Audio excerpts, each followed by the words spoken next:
Yeah, you're standing there, kind of like just below the top of this ridge. You can see the goats. The goats can see you. There's 6 of them, kind of like big, muscular, burly, with these kind of like fairly savage-looking horns. Climbs to heaven. What do you do? So, can I say what does it look like the goats are doing? Like, does it look like they're They going to are charge us or something? they are pawing at the ground. You are currently, at least in their minds, like within the bounds of their territory, and that is not a place that they want you to be. Also, Okay, I also, you are near all of the available females, which means that in theory you are a threat to their mating. I okay. I preach to the goats. So, I think I picked the closest, largest goat, Mm-hmm. and I say, know your place in the order of this world. Let us go in peace and bow before us. And okay, um, I need the goat Oh to make a no. wisdom saving Oh throw. my god, what spell are you casting? Vicious. I said I'm preaching at the goats. I'm casting vicious mockery. Oh my That's god, this that's I how love I it. do it. is ridiculous. Alright. I preach at the goats. The goat got a critical failure. And so Nice. for the benefit of viewers at home, in this campaign, to give spellcasters a little more fun, we're using kind of like critical hits in the same way as they exist with weapon attacks with spells, including for like critical failures on saving throws mean double effect. So Gem, the goat takes 6 points of damage from your stirring sermon Beautiful, and it has disadvantage on on its its next action. next Yep. not next action, attack. Yep. Attack action. Yeah, so I think this is like the biggest goat. It's got like one of its horns is broken, like the tip is just broken off, because it has been in many fierce battles over the years. All right, and it's just taken 6 points of psychic damage. So I think it bleats and kind of shuffles back slightly because yes, there's some deep fundamental truth in your words about like the cosmic order has resonated with its tiny animal mind. And yeah, Have I it's not sure it wants to get any closer to you. The rest of the goats don't seem have to care. have I dismayed the goat? I don't know if I'd go that Is far. the goat dismayed? Is it The goat is okay? wary. Okay, I'll give you that much. the goat is wary. Okay, that's good. And then would you like to take move action, bonus action? I'm Or are you just gonna hang tight? just gonna hang tight with the party. That sounds like a fair plan to me. All right, Jisung, it is your turn. I think Jisung would feel a bit bad just for mercilessly slaughtering a bunch of goats. I think he'd feel a bit weird about that. I'm just gonna run in. No, I'm not gonna run in and just like, "Hey goats!" Slash slash slash. No, I think Jisung. I mean, you did gonna do have a that little look. to people for money. Yeah, but Just putting it out there. people and goats, a little bit different. So, I'm just gonna share with everyone that the last time in the meat space game that we did goats, we actually had to finish up the game after the goat battle because everyone was too emotionally exhausted after Yeah. fighting the goats. Yeah, it was a slaughter. The goats were unable to fight back. The third level party eliminated every goat without taking a single point of damage. I don't think you're going to be as lucky somehow. No. So Jisung. I'm going to do, if I can, a perception check to Yep, see absolutely. if there's a particular weakness or some way of getting the goats to not attack. That sounds less like perception and more like either nature or animal handling, to be Ooh. honest. I don't have those skills. Well, you're gonna have to make the best of a bad choice because I think that's what that would be. Okay. To figure out the behavior of a goat is not perception. If anything, it's insight. It's true. But animal handling is used to cover all social interactions with goats. As far as Would I'm it be aware. insight? No, it would be animal Okay, handling no. or nature. I don't have insight. knowledge on goats. Yeah, I guess animal handling is insightful knowledge on goats. You know what? I don't have that skill, but Jisung's gonna try it. Jisung's gonna try. That's beautiful. Jisung's gonna go like, let's give it a go. All right, that's beautiful. Let's do this. It's very noble of you. I'm proud. Hey. How did we do? That is not half bad. That for a first try. Yeah, Maybe look. I could be an animal handler in life. Look, you reckon if you wanted to get the big goats off your back, you would need to like withdraw at speed until you reach whatever the edge of their territory is in their minds. Even then, goats are kind of stubborn, so they might keep chasing you. But like that would be, if you wanted to like diffuse the situation, that would be the proper response. As far as the smaller goats go, you're pretty confident that they're not going to attack. They don't seem aggressive. Nothing in their body language suggests that they want to engage with you. Like there is a wall of sturdy, heroic goat flesh between them and you, the danger, and so they feel quite secure right now. I'm sure they do. I convey that to the party. I say, I'm not an expert here, but I think these big bad boys, they just want us to get out of their zone. So if we do that post haste, we shouldn't have to fight them. But if you want to fight, I guess so. Yeah, so you finish saying these words, and there's a from down below, and the goats all come charging forward. Oh no! The demoralized goat, the one with the broken horn, is not going anywhere near Climbs to Heaven. It's going after Prodigal Son on the far end of the line of you. So we're gonna roll some attacks on people. I think the distribution is probably going to be.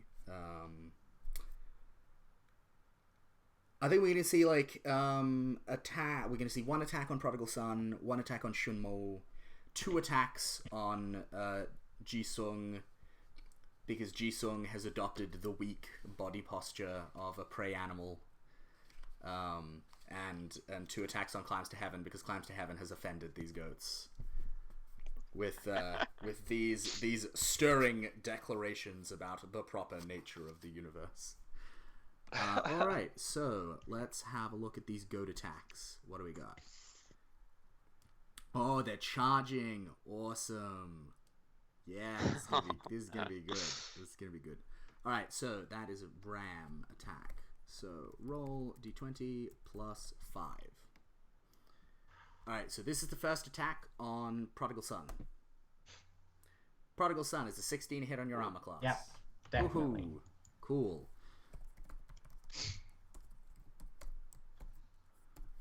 All right, so you would normally be taking that much. And also, ooh boy, okay.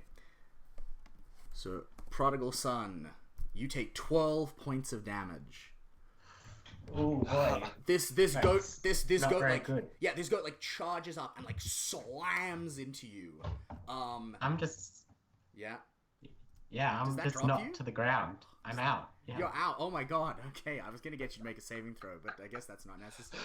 Yeah, Prodigal Son, like the goat like rams into you. Like, I think the audience, like if there's a show, right, like the world goes quiet and we just hear the audible sound of the impact and then your bones, like your ribs cracking somewhat, and then you just like fall back and like start to roll down the hill just like limp and boneless. Yeah. Oh no. In almost a few moments, it'll be time to talk about the death and dying rules, but that's a problem for another time. Shunmo, the goats are making an attack on you. Yeah, so I mean, I have a long sword and javelins. I feel like if I wanted to, I could just kind of like rotisserie skewer any of these guys coming at me. But I don't really want to do that. I mean, perhaps my tactics will have changed now that I've seen Prodigal Son just kind of roll down the hill. But like my initial intention was to just like kind of block it with my long sword, or maybe just give it like a boot to the head. Yeah, I mean, unfortunately, like, these goats have got the drop on you. You have not had time to prepare yourself. These fast and wily goats, they're coming for you. Ho-ho, with a 19. Is a 19 a hit on your armor class? Just. Alright. You take 11 points of damage as this goat slams into you like the fury of an angry god. Yeah? Negative hit points are a thing, right? Yeah, you're not dead. You're just knocked unconscious. Oh boy, this is not going well, team. This is not going well. You should never have allowed the goats to charge you. That was a mistake, right? Oh, Like, thanks. yeah, so the goat's like bam into you. And again, yeah, we hear like we actually, I think we see your armor like dent slightly, Shunmo, and yeah, we hear like the sound of like ribs breaking and like a kind of fleshy impact. And yeah, you just like drop like a sack of potatoes. Chainmail dent. Well, if it's chainmail, no, we don't hear it then. I think it's just, in fact, that's it, right? Like the chainmail completely fails to protect you because it's blunt force trauma. Like they're not trying to skewer you on their horns; they're just like cracking into you really hard. Right, Ji-sung, let's see how you're gonna do, my boy. Excuse me. As 15 a hit on your armor class? Indeed. And So don't forget, at least one of these goats, I think, should be getting disadvantage. that is a very good point, thank you. And in fact, ho-ho! It was the goat that attacked Prodigal me son, it was the goat that with attacked disadvantage. you. My apologies, gentle viewers. That is a very good reminder. Let us just reroll. Thanks. I'm afraid that was... Yeah, it's still hit Prodigal Son, I'm afraid. And that's, I think, 2 attacks on you, Ji-sung?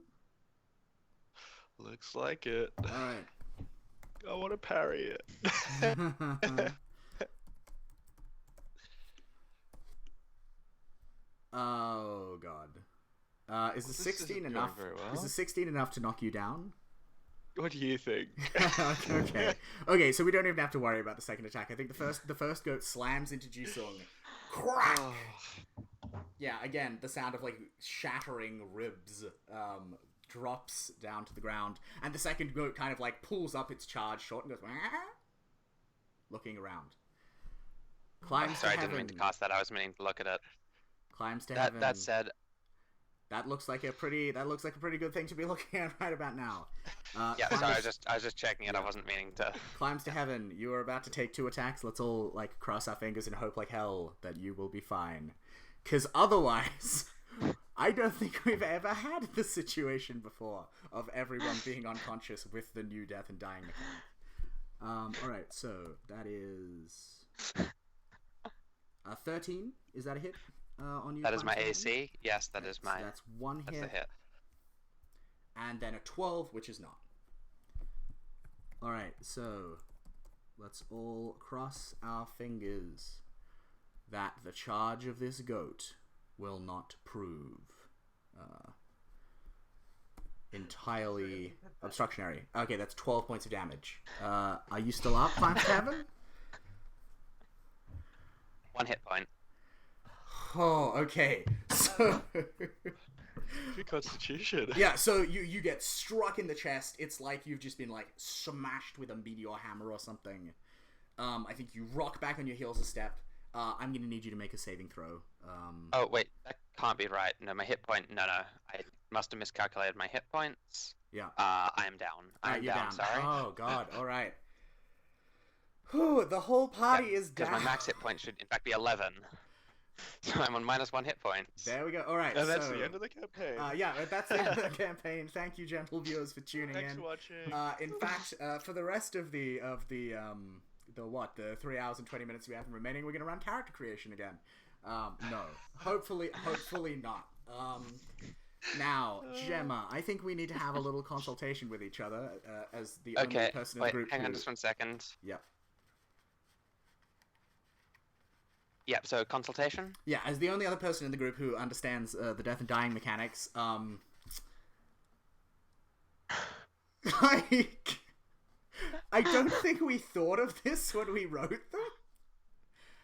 Yeah. I mean, mean, look- I think I did point out that this issue may have existed, but Look, I mean, the basic answer, right? Like, the clear and obvious answer is, like, Goats don't maul dead people. That's what we have going for us. Yeah, that's what you have going for you. But then again, right, like, all of you have at least some degree of broken ribs, which, you know, when they're near your lungs and your heart is not exactly the best thing in the world. Like, any of these hits could actually potentially turn out to be fatal. So I think what we're going to do is this. I think we're going to, like, one of you is going to roll with the modified death and dying rules, +1 per member of the party who's there with them, which is to say, in this case, all of you, so +3, and then whatever experiences had may or may not be like a weird shared lucid dreaming death trance thing, and any deal that is made will apply to all of you. All right. Okay, so that's good. Okay, so who's Yeah. rolling? So what? So first of all, let's just talk about the rules for death or dying so that everyone is forewarned. Okay, I'm just gonna. So I am not preamble for my players. I am not particularly keen on Dungeons and Dragons rules for death. I think they're kind of boring. They're flavorless. Like, all you do, you just sit there round after round, rolling death saves. It can be as many as like fucking 6 rounds before anything actually happens that matters. That is boring to me. So instead, here is the death and dying rules that we are using in this campaign. Is everyone ready?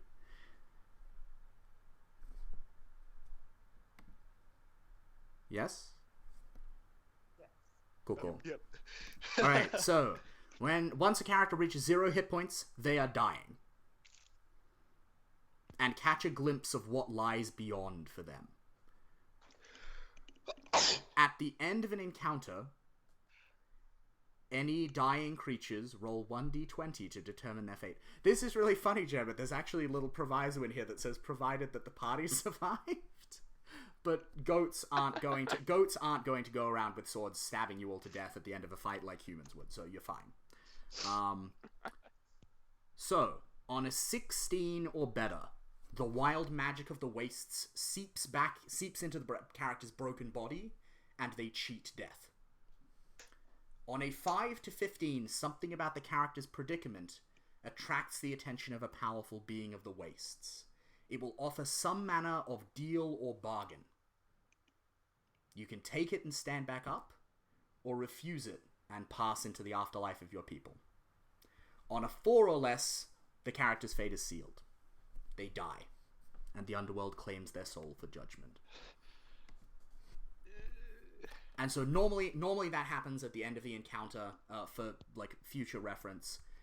If, say, someone hits you with a healing spell, you then immediately get to make that and potentially stand back up. Like, that's the benefit of healing spells, is that you get to accelerate that process. But also, like, if your unconscious body is hit with a sword again, then you have to roll immediately, and it's probably not going to go well for you. So, you guys need to pick who is going to roll. This is the roll of a d20 +3, because there's 3 other unconscious people. So the only thing that will kill you... I just rolled.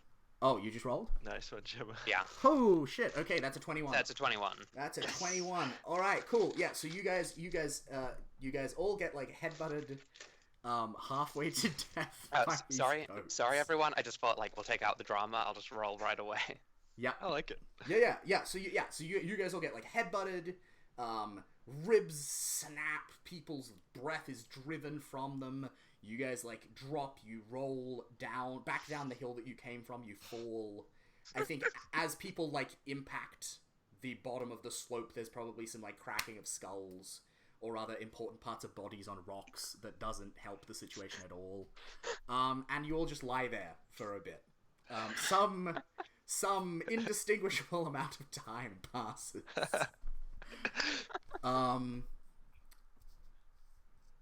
And then you start to wake up. Groggy, like, your eyes kind of open. You can feel that your bones have somehow knit themselves back together. You're like, it was a very near thing, and you all did glimpse, like, the afterlife that will await you when you finally do go into the great beyond. But all of you are still alive. So, let's talk very briefly about what it was that you saw and in your vision. I think Climbs to Heaven, I think we both know exactly what it was you saw. it was the night you spent in pilgrimage all over again. Like, you were just back there in the volcano, and that was it. That's gonna be your afterlife forever. Absolutely. Yeah. So for the rest of you, I mean, let's talk a little bit about that. Like, Shunmo, I'm kind of imagining maybe like you found yourself, like, you were there, you glimpsed like what Okay, lies. there's a spider. I need to deal with it. I'll be back in just a No sec. worries. Yeah. Sorry. You glimpsed what lies beyond Shunmo, and it was like a great garden. Like a great Zen garden with kind of like miniature hills and like little bonsai for trees, and it was like a model of the empire built as like a tiny little Zen garden in the court of some great imperial palace, and you were just there with your cartography kit, just like mapping to your heart's content. And that was what you saw. That's what lies before you. And then you come back into life.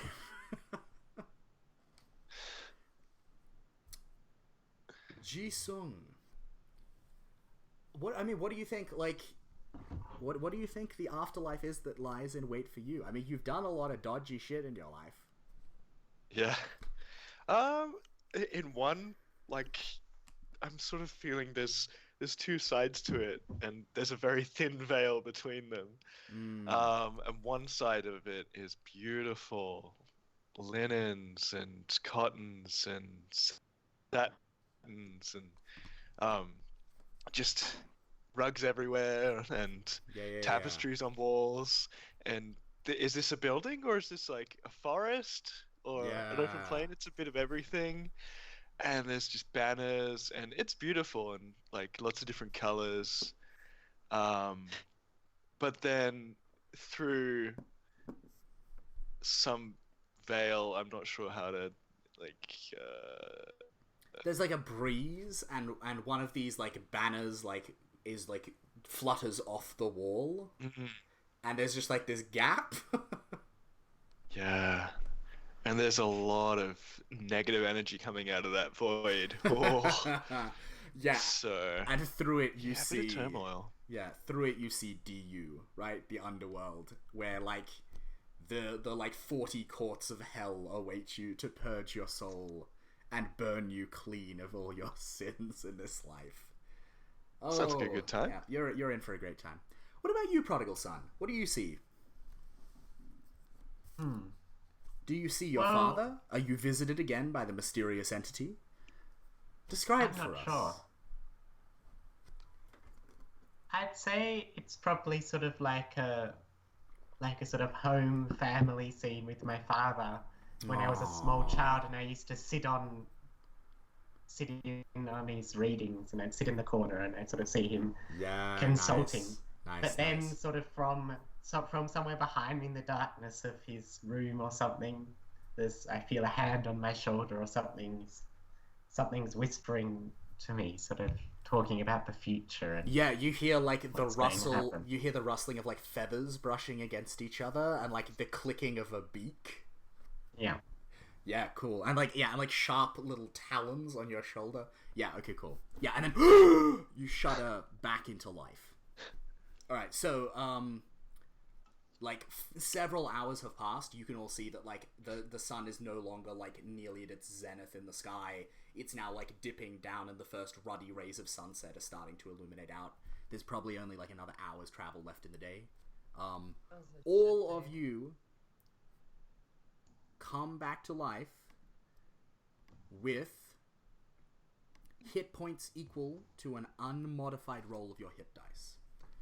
So if your hit dice is a d6, you come back with 1d6 hit points. If your hit dice is a d10, you come back with a d10. So everyone roll those hit dice and figure out how many hit points you come back with. I have nothing in my hit dice section. You are a paladin, right? D10, isn't it? Nice. So that's a hit points max now, right? It's not your max. No, that's just your current hit. Like okay. you've come back, Just and that is how current many hit hit points you have now. Sounds good to me. Yeah, I'm not gonna be a total dick about it. And you guys did technically survive that encounter with the goats, so Actually, do you get any experience for that? I don't think you do. You didn't. It's not like you Did were we like. experience it? It's or not was like it you were just a dream? fighting and you like made a tactical assessment and you ran and survived. Like you got your shit handed to you and survived through with the dumbest of luck. Despite it. Despite like everything that said that it should have happened the other way. So no, I don't think you get any experience for that. I'm sorry. It's fine. I'm sorry to I tease think you. Ji-sung, with the promise of it XP. just yeah, he's a bit groggy. They're a bit groggy, and they just say, what was in the tea? All right, yeah. So Shunmo, yeah. If you roll a d10, you now have that many. You start back with that many hit points. So do I put 10 in the hit dice total? No. So you're gonna let me have a look at the character sheets and what the hell they look like. So in the little bit at the so in current hit points, you're gonna reset current hit points to whatever you roll now. Okay. I've got 10 in the hit dice section. Is that what I want? I've just Oh, right, okay. you've got 1d10 is your hit dice. Thank you very much. Yeah. So if you just roll a d10, that is how many hit points you're gonna come back with. Oh wait, I'm on the wrong tab. There we go. All right, yeah. So you come back with 8 hit points. That's pretty good. That is, considering. statistically speaking, you've done pretty well. Yeah. All right. Yeah. So it is now late afternoon. Ruddy light is beginning to streak the sky from the west. That's right, isn't it? In the other parts of the world. Because here in Oz, it's the other way around, right? Like we're weird. So yeah, from the west, like these ruddy fingers are starting to streak the darkening sky. The sun is starting to sink. The sun sets in the same place here that it Does does it? Okay, everywhere. that's good to know. It really does. I Yeah. have a very poor sense of direction as a human being. Like I'm okay with that.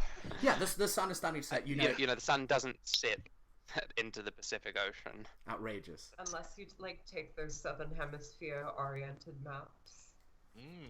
Oh. Like African cultures had, where But yeah, and Anyway. yeah, there's about an hour's travel left in the day as you lie here in this little ridge, hearing faintly from over the top of the next hill the noises of the goats, the terrible goats. And I think this is a perfect time to take a break. So thank you, gentle viewers. We will be back. We will be back very soon to see how many other indignifying ways the party can nearly die in this session. Thank you.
This is like, These- hold up a sec.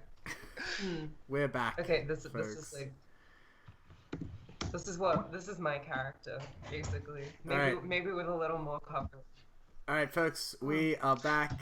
Some people have been discovering the depths of the internet by Googling chainmail during the break. I have told fellow players in the Meat Space campaign about how the second goat encounter went, and they are mightily amused. So How dare they? let's pick back up. Yeah, so it's the sky. The sky is streaked with red overhead. The sun is sinking down to the west, illuminating and gleaming off the drowned lands in the far, far distance. You've got about an hour's daylight left to keep traveling. What do you do? I presume that you're going around the goats this time, with a wider, berth than the first time. Well, like, we've got how many hours of daylight do we have left? Like an hour. 1 hour. Okay, How- so I propose a plan. That sounds like a Okay, good plan. so we're gonna wait about 2 hours. Goats are diurnal; they sleep at night, and we're gonna go up and we're gonna. 1 hour is a short rest, so we can get some hit die back, and let's go up and let's murder those goats in their sleep. I'm not keen to murder these goats, I'll be honest. A terrible I idea. mean, I have a glimpse the grudge. afterlife, friend. Oh my god, are you worried about your soul now, Jisoo? No. I just it's something. It's a consideration. Alright, so what is the plan? Are you going to press on? Are you going to stop and take a short rest here? Are you going to just camp for the night here, like full stop? How far are that's- we from Iron Spring? You made it about How much you're about progress? 6 miles out. It was a very If I nearly got. yeah, you guys traveled like quite slowly. It was like, you were exploring, you were kind of poking around, you were looking for signs of interesting animals, signs of interesting locations. It was a slow journeying, and you guys only got in like 3 hours of movement before the goats. So, So actually, sorry. So you made it about 4.5 miles. If you push on, you can probably make it a 6-mile day, which is pretty pathetic. But at least it's something. Okay. If I Or nearly got perhaps- mauled to death, I'd probably stay the night. Yeah. Yeah. Just saying. You wanna set up a camp, sleep tonight, and then tomorrow we'll like push onwards and actually get somewhere. After Either we've that, or recovered. we could just return to Iron Springs and collect ourselves. No, that would be too shameful. Just retire. Yeah, it's too shameful. Just retire after the one adventure. All right. So. All right. Let's talk about what happens at night. So, you got some decisions to make about camp. Right now, you are all in the valley, the depression between two kind of rolling but not super steep hills. You are accessible from every direction. People will find it slightly harder to see you. It's true. But this is far from an ideal camping place. So I have a bunch of questions. I'm just going to ask them in order. Are you going to take the time to either find a secure campsite or make this campsite secure? Whether Well, and given we've got sorry, George. given we've got an hour of daylight left, we've got time. It's a very good point. No. Yeah, and so that's whether that's excavating and just piling up earth, whether that's trying to roll some rocks down and kind of stack them in a rough fortification, whatever. All right, are you taking the time to find or make a campsite that is hidden? I'm keen to find a campsite. From the goats, at least, would be nice. I'm too exposed here. Yep, you want to find somewhere with a little bit more cover. Yeah. Right, Like so a tree, maybe? We could sleep up a tree. Yeah, that way they can butt it down while you sleep, and you can all break your necks on the way down. All right, so it sounds like Jisung is gonna like go out scouting for a better campsite, and then once you find it, Prodigal Son, you think you should actually take a little bit of time to like fortify it a little. Yeah. Yeah. All right, good. Jisung, could you give me please a survival check to find good at a that. better campsite? I think we're looking for like a DC 15.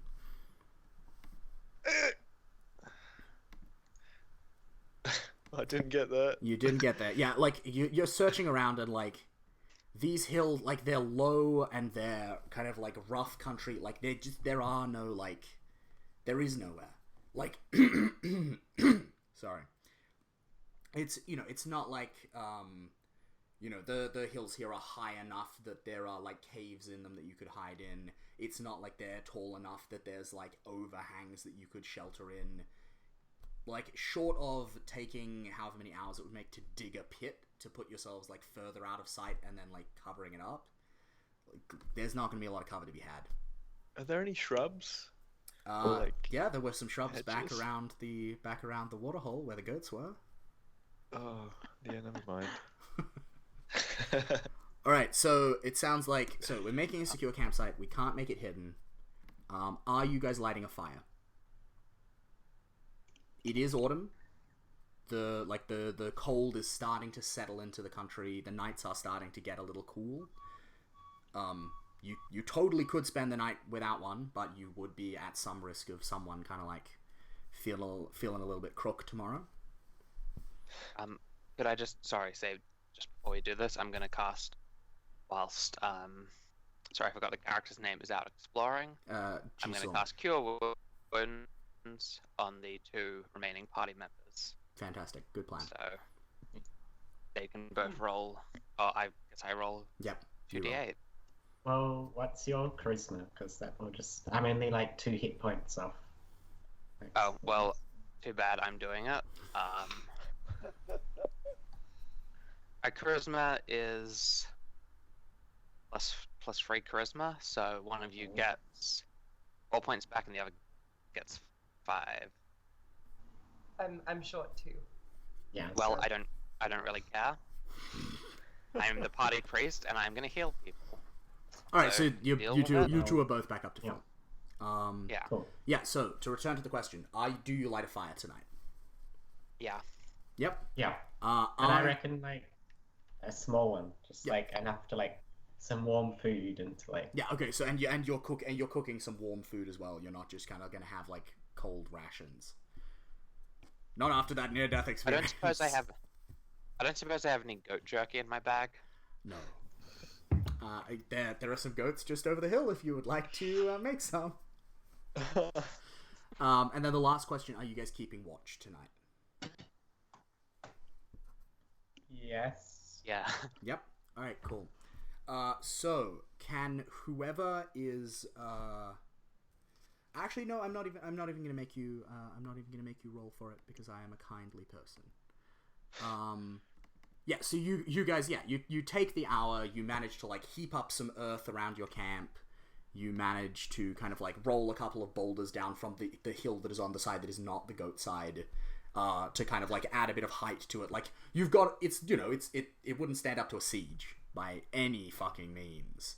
But you have like enough of a little defensive ring that like, you'd have a bit of an advantage if you were attacked during the night. And had to defend yourselves. Oh boy. Oh boy. Alright, so can we please talk among ourselves about the following? So one member. Okay, so in this campaign, there's another custom mechanic called debilities, which represent like the toll that travel in the wild takes on you as a person, right? Like hypothermia is an issue, poor nutrition, like just physically overexerting yourself and feeling like absolute shit the next day, getting not enough sleep, all that kind of stuff. So you have a fire, so no one is at risk of hypothermia. You have hot, proper food, no one is at risk of feeling hungry the next day. You are keeping a watch, which means someone is going to be vulnerable to the threat of sleep deprivation. And you spent an hour after just coming back from the dead hauling heavy boulders and earth around, so someone is going to be vulnerable to fatigue. So we need to talk among ourselves about who we think that person is. Just on the basis of what makes sense. Who in the party do we think is most likely to have like an unsettled night's sleep and wake up a bit groggy the next morning? I'm the least healed, so I'd probably say that might be me. I mean, I've only got 4 hit points, so Oh, okay. Yeah, I so think I might be the least. Redact that statement. yeah, I mean George. I actually have. Oh, I don't think know. Probably I not. should You guys have heal better you, reasons. Climb to heaven. Yeah, you totally could heal climbs to heaven if you want. All right, so you lay on hands. What does that look like when you do that? How do you heal people, Shunmo? It kind of looks like I'm about to start a Tai Chi move, I guess. Yeah, right. And then I just kind of almost like snakes. I just sort of go like Yeah. hands on. Yeah, Yeah. cool. All right, yeah. So climbs to heaven. You feel like the warm flood of healing magic run through your body, and you get 5 hit points back, presuming that you're spending all of it. How many are you short? Gem. I was on 4 hit points, so 5 more hit points would be really good. Yep. All right. Yep. So Gem, you're back on. You're up to 9, which I think leaves Josh. So Josh is vulnerable to sleep deprivation. And then you. who is vulnerable to fatigue? Who's done like the bulk of the work constructing this defensive ring thing? Well, like maybe me, because Because it was your idea. Because Yeah. they've been sort of going around healing and stuff. And it was my idea. And, Yep. All right. yeah. Cool. Yep. So So there we go. So prodigal son is going to be at risk of sleep deprivation. Of fatigue. And our dear sweet Jisung is going to be at risk of the other thing, sleep deprivation. So could both of you, George and Josh, please give me Constitution saving throws against a difficulty class of 15. Gross. There it goes. That wasn't so great. That was atrocious. Oh, I'm Oh. very tired. It is so too late for me to like Josh. give a speech to like give some bardic inspiration, isn't it? Yes, Yeah. yes, it is. All right, so that Yeah. was failures on both parts. All right, George, could you please I'd like to roll? critically- All right, so George, could you please roll 1d4 1d4. and then read out for me what you get? 1. 1. All right, George, you are worn out. Like when you're gonna wake up the next morning with like your immune system and your resistance to disease just like depressed because your body is kind of like working so hard to like heal your muscles and get the tenderness out. Like your resistance to disease is gonna be shot for the next couple of days. So can you roll 1d3 for me? Me? Yes. Yeah. To figure out how long it's gonna last. 1d3. How do I do this? You should Can I just just type it? you should just be able to chat? type it in. It should be fine. Yeah. /roll So what? /roll, yeah. /roll space 1d3. 1d3. All right. So Three. for the next 3 days, George, you are going to have disadvantage on Constitution saving throws. Please write that down for me. Now, Josh, dear sweet Josh, Jisung with the natural 1. Do we feel as a group like Jisung is, what is the exact wording here? Is particularly and acutely vulnerable to sleep deprivation in his current state? Do we feel like that's a reasonable statement? Yeah. Yeah. How? He is an assassin. Yeah. Do we feel like he's? Oh, Yeah. point. Do we feel like he's a little bit vulnerable or like a lot vulnerable? Maybe a little, because I agree, Lisk. I think like he is an assassin. He is kind of, they are slightly used to like, you know, Thank you. late nights and not a lot of sleep. And you know, alright. it is the first night out of town, so everyone's presumably been resting pretty Hopefully well. well. I mean, Rested. resting pretty well is relative. Like, Broken Spear's tea house, the rooms are they're not great. Yeah, but it's not. Yeah, it's not the wilds, it's true. Alright, so Josh, could you please roll for me 1d4 plus 1?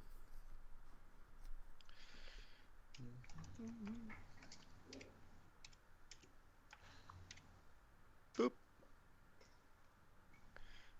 Such great rolls. 2. I did so well. Alright, cool. So the next morning, Jisung wakes up with that thing where you didn't get enough sleep and you wake up and you just have no energy, no motivation, no willingness to exert yourself physically in any way because you just want to be sleeping again. Yeah. Yeah, that's you. That's you. So Josh, me. could you roll for me 2d3, please? Sure. Oh my goodness, 2d3. Critical failure, my friend. Critical failure. That's fine. I'm not arguing. Let's do this. All right. So for the next 4 days, your sleep is really bad, and you just every morning you wake up just dragging yourself out of bed like a zombie, being like, I don't have to walk for another 8 hours. So you have, for the next 4 days, Josh, note this down, you have disadvantage on athletics and acrobatics skill checks. Because you just really don't want to do it, you know? Yeah. You just really don't want to do it. And in the meantime, I am going to quickly do some math. That makes me sad. That is my life. Okay, so...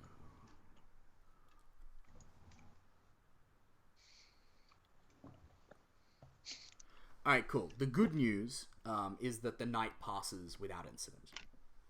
Your campsite is... Nothing disturbs your campsite.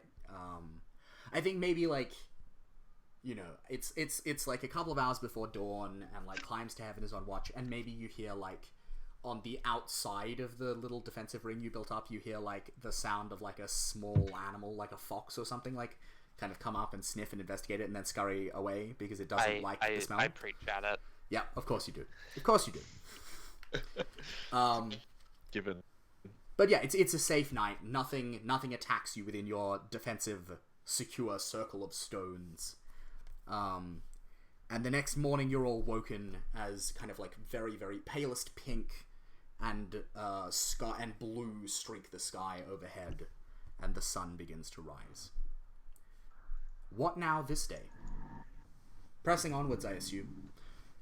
Are you still exploring, or would you like to be a little sneakier, or would you like to just kind of accelerate your speed, double your speed, and just get out of here as quickly as possible? What's the plan for the day? Is there a travel option for we shamble onwards? No, there's not. That sounds kind of like explore to me, because explore is the slowest.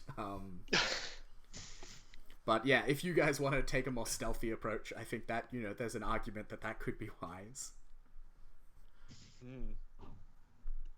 Okay, yeah, we'll take it stealth. We'll take it stealthy? I'm Alright. always in favor of stealth. Cool. So, the party leader, so this is going to be a stealth check. Ideally, you want the party leader to be someone who is trained in stealth. And you want them, the rest of the party, to go at their very slumbery pace. Yeah. Perhaps me. Yeah, And, I think that sounds like a pretty good plan. And I'm gonna try and help you be stealthy by so the first thing I'm gonna do is I'm gonna have a little conversation. I'm gonna talk you up, and I'm gonna tell you all about how how there are these mythical, some kind of mythology involving Yeah. a sneaky trickster spirit or something. So you now get a bardic inspiration die Nice. to use today, Nice. and I'm also just gonna to use in the next 10 minutes. Yeah, sorry, to use in the next 10 minutes. minutes. There's a difference between those scales of time. Let's just be clear. Yeah, on that. absolutely. Yeah, but I'm definitely giving it for use now. So Yeah, no, I know. I just want to. Yeah. I just want to make sure we don't set like a weird precedent there. It's 10 minutes. That's fair. 10 minutes, and I'm also gonna help you in being stealthy. Yep. Cool. All Sure. right. So Josh, So you get advantage as well as plus d6. roll stealth. Yeah, roll stealth with Beautiful. advantage, and if you need to, you can roll the d6 and add that on. Higher is always better here. You're gonna get. We didn't see this last time because we saw a failure on the travel check.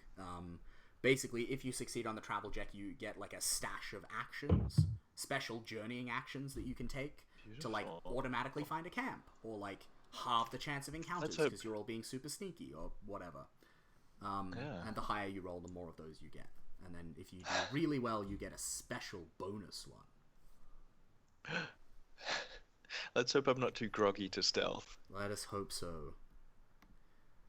Ho ho! I can't have stealth. Critical hit. Yeah, nice. Would you like to roll a d6 on top of that? I think you would. Sure. Yeah, let's break. I might as well. Let's break the scale that has been previously established in the game Come on, let's min with max a this. score of like a 30 fucking 1 or Okay, something that's ridiculous. alright. What was that, 27? That is a You got this?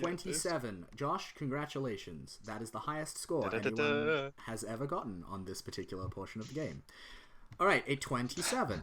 So, you get... Josh, write this down. You get 3 journeying actions. You can... here are the things you can spend them on. You can spend a journeying action to halve the chance of an encounter for 4 hours. You can spend a journeying action to locate a hidden campsite for resting, just like automatically at the end of the day. And you can spend a journeying action to set up a surprise attack on an encounter. Or, if you're... And as your bonus action, because you got over 25, you have the power to take a whole day's travel, moving really, really carefully and stealthily, and just, like, avoid a foe who you know is nearby. Like, just be like, this thing does not find us, full stop. It just takes us an extra day to do it. So if you would like to spend the whole day navigating around these goats, that is something you could do. How do people feel about that? Would you like to just stealth our way around the goats, or should we just half Can't our we just encounter walk, chances? like, around them, like, give them, like, Give them a wide I don't know. berth. Yeah. a wide berth, and I think they'll be fine with that. All right, Josh. So you wanna spend an action to reduce the random encounter chance? Yeah, let's do that. All right, sounds like a good plan. Yeah. So you guys wake. I suspect Jisung.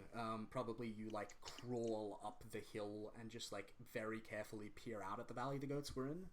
They've moved on. There's like trail. There's a trail leading off down to the. You guys currently going south. Yeah, so off to the west that they seem to have taken. You suspect probably like they moved from waterhole to waterhole. Yeah, Makes so sense. they're not there anymore. And so yeah, it's another day's journey. You push on. There's a lot of sticking to the depressions between the hills where it's harder to be seen. And kind of like a lot of very quickly clambering over the top part of the hills. Jisung kind of quite often like inches their way like up to the top of the hills and like glances over the top to see what's on the other side. It's, you know, the day passes. Nothing much happens of import. Yeah, you guys like see another waterhole with a bunch of goats around it, kind of like about midday, but there's some distance down from where you want to cross the hill, and Jisung sees them and kind of leads you all another 500 feet down in the opposite direction before you make your crossing, just in case. It's a slow, careful day's journeying. As you move through this rough, kind of like rugged country, through these hills that rise and fall, and as you get towards the south, you can see the great mountains that cradle the heartland of the Empire and divide it from the waste. You can see them rising in the distance, and then just slightly below them you can see the long ridge that is your destination. Today, you travel a distance of 18 miles. Yay. I'm very proud of you did. all. And we didn't get mauled. And you didn't get mauled once. Yeah, as the sun comes down in the evening, and like the last light is kind of like lingering just for a couple, another half hour. You come to a halt. You can see above you, kind of like probably no more than 7 miles walk. Is this great encircling ring of mountains, and then probably again only about 7 miles away, off instead to the, if I ping it on the map, off to the southwest, you can see where the hills rise sharply into the beginnings of the Geeling Ridge. Would you like to spend your journeying action to locate a safe campsite? A hidden campsite? Yes. Yeah, so you manage, I think here the land is starting to get kind of like rougher and a little bit more jagged and more like the ridge.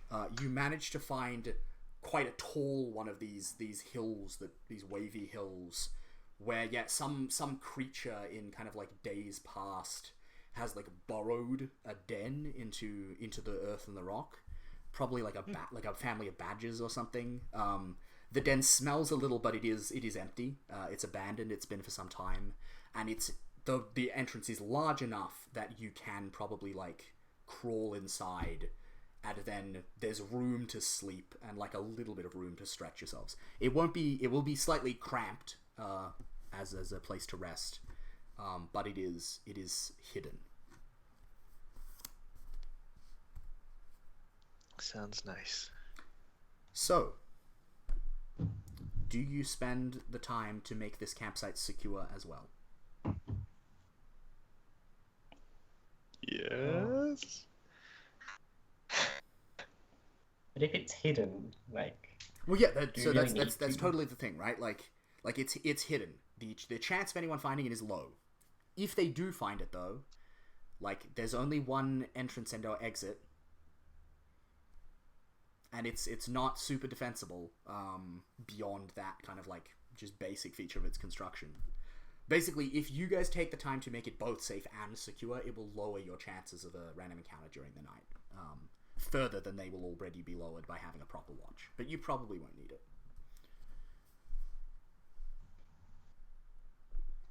So, I mean, we're not taking time to make it secure? I'm tired. I'm not going to make it secure personally. Yeah, I think we've all sort of had enough Alright, cool. for one day after Is nearly Is that a dying. dog? Whose dog is Yeah, that? it's my dog. I'll just close my door. Is a small Show us your dog. No. Bring could you it show to us your us.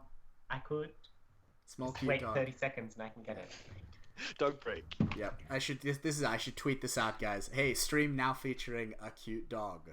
That'll take us up to Double like if 50 you 50 do it. viewers in any moment now. Weren't we on 80 viewers a moment ago, or? We started at 20, but they quickly dropped off. Right. I think right now we are unviewed. But we had one viewer earlier. And that was Oh. nice. You should Exciting. definitely tweet about the dog. It'll work. Not enough people follow me on Twitter. Are you very excited about the prospect of the dog Liska? No. Yes. That's outrageous. I'm excited about the prospect of dogs. I'm shocked. My dog slept next to me yesterday when I was feeling really bad. Puppy! Puppy dog! Here's my dog. Right, brief intermission, folks on the internet, for George's dog. Oh, so cute! This is it, right? I'm taking notes. I'm going to put an encounter with a dog in the campaign, and no one is going to be able to attack it, because they'll all be too overcome. It will just maul us to death and we'll do nothing about it. Yeah, you'll willingly offer your I'll put throats it to be down. torn out. Eyes. Oh, Those such a beautiful eyes. dog. Oh. Oh. Yeah, no, seriously, I will lie down and have my throat torn out by a dog. Like, what are you gonna do? It's a dog. Can't do shit. Fair. I want to go say hi to my puppy now, but my puppy's in a different house. Could I just like go for a drive and just join the stream again in 15 minutes? I think you can wait until after the game, Gemma. All right. Okay. The dog. It yawn. Enough dog. So we're not making a secure campsite. We don't need to make it hidden because it is already. Are you lighting a fire? We'd have to light the fire outside. You could light it like near the mouth of the tunnel, so that the natural draw would suck oxygen in and push smoke out. You could just do a really low, like smokeless coal fire. Both of those are options. That sounded like a yes to a fire. Yeah, it's a yes. All right. Yes. Nothing. Yes to fire. Are you cooking a hot meal, or are you just gonna have my dog out. have something cold? Let's cook a hot meal. Hot meal. All right. Hot meal. Are you keeping watch? The campsite is hidden. You might not need to. It's up to you. I'm getting sleep. All right. Jisung will Yeah, I'll not be keep watch. participating in the watch. Tired. All right. So we're keeping watch. Cool. All right. So I'll keep watch at least. yep. So At least like in the evening, and I'll wake up pre-dawn to keep watch. yep. All right. So that means the only debility we are vulnerable to tonight is sleep deprivation. And climbs to heaven. You're kind of making a case that you are the one who is susceptible to that, as the one who's doing the actual watching. Yeah, I'm the one who's paranoid about that, so I'm the only one who's actually watching, I think. All right, cool. That sounds good. So, Jem, if you could give me the role of a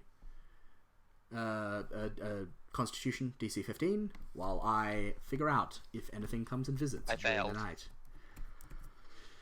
Wonderful. Just what I like to hear. All right. You're always so gleeful to hear that, like, me in particular, when I fail, you seem to like that the most. All right. It's very hurtful. Do we feel like Climbs to Heaven is particularly and acutely vulnerable? I don't think so. I can't think of an argument to be made for it. So Are people less susceptible too? Because the birds they can't they're just chill dudes. I mean, yeah, chill exactly. dudes. I think I'm less susceptible because of all of the nights that I've stayed up watching the fire, tending fires, and It's a very good point. All right, cool. doing religious rituals. So All right, in that case, if you just roll a d4, Gemma. A d4. Nice. All right, 3. You are suffering. Oh, okay. So you wake up. It's a slightly hard night's sleep. Like you stay up late. You crash. You get like unsatisfactory sleep. Like it doesn't really refresh you. You wake up the next early again, and you still feel kind of shitty. And for the next all through the day, like you just find it really hard to focus on like repetitive tasks. Your attention keeps just wandering when you try and like kind of like stay focused on something. So could you roll 1d3? okay. Roll a what? Sorry. 1d3. Okay, I don't know how to do that. Just / roll space 1d3, and roll 20 should handle it.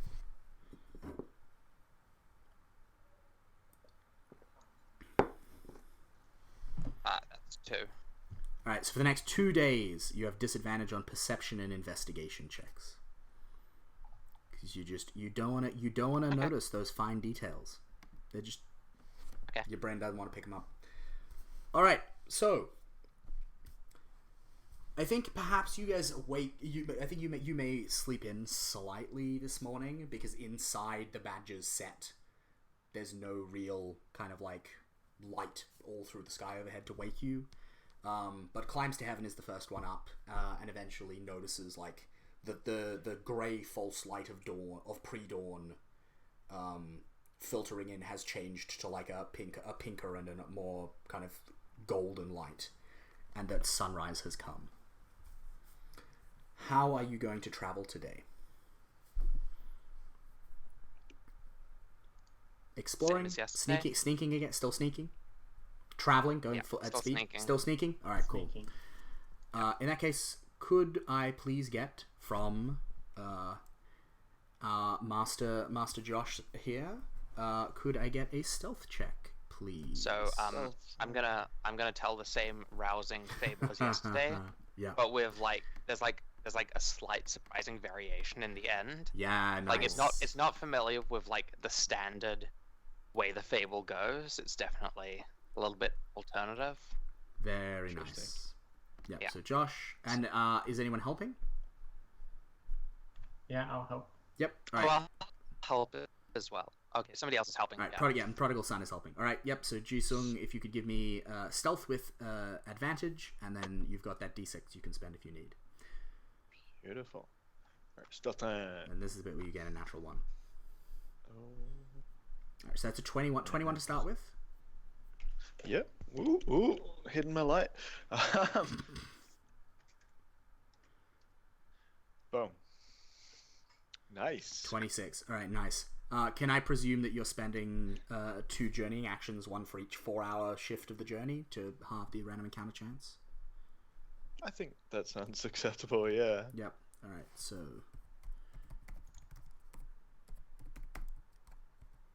What, less than... Wait, no. Less than... Which one is the less than sign? Which way does it point?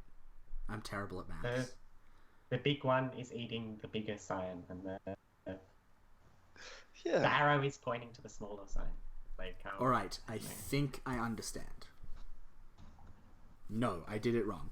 Give me a moment. Okay, I'm going to try again. 1d100 less than... Alright, cool. So,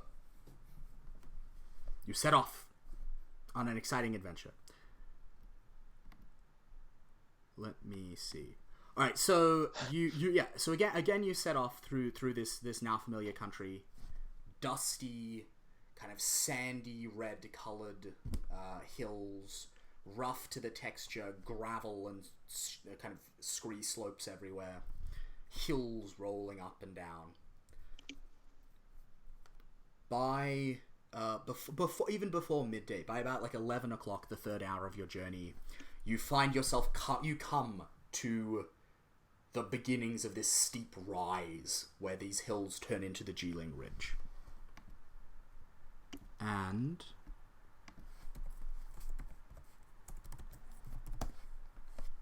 I will move your token on the map because you're now in the Geeling Ridge. Good job, everyone. You made it somehow. You made it.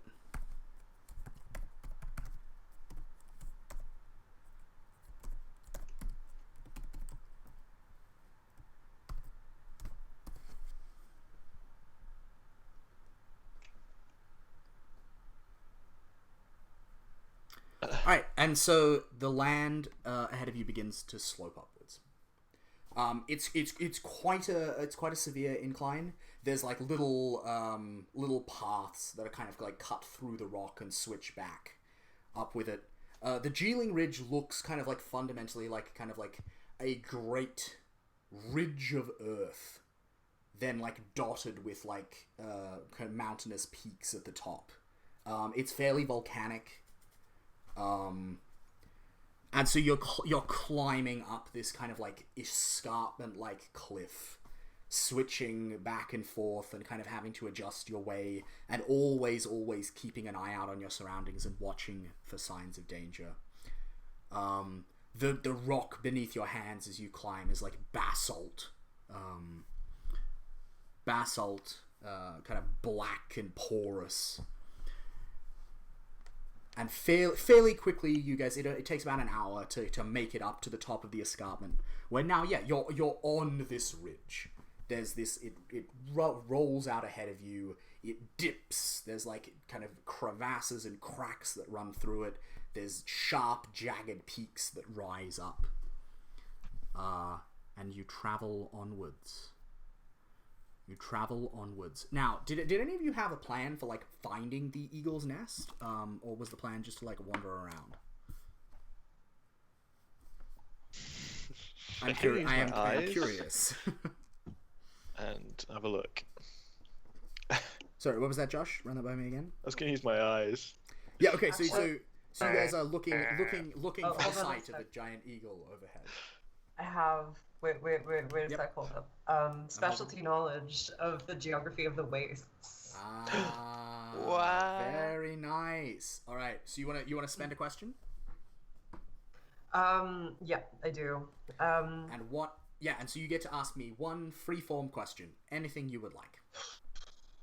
Oh, what's freeform? So like it's not like you get to choose a question from a list. It's like any question. Wording is up to you. Subject is up to you. Okay. Like ask me a question. Make something up. Okay. Where's the egg? All right, that's a fair question. Yeah. So you're looking around, Shunmao, at kind of like what sprawls out ahead of you from where you're standing at the top of the escarpment. And you see nearby, and in fact, let me just quickly pull up a map and figure out exactly where it is in relation to you.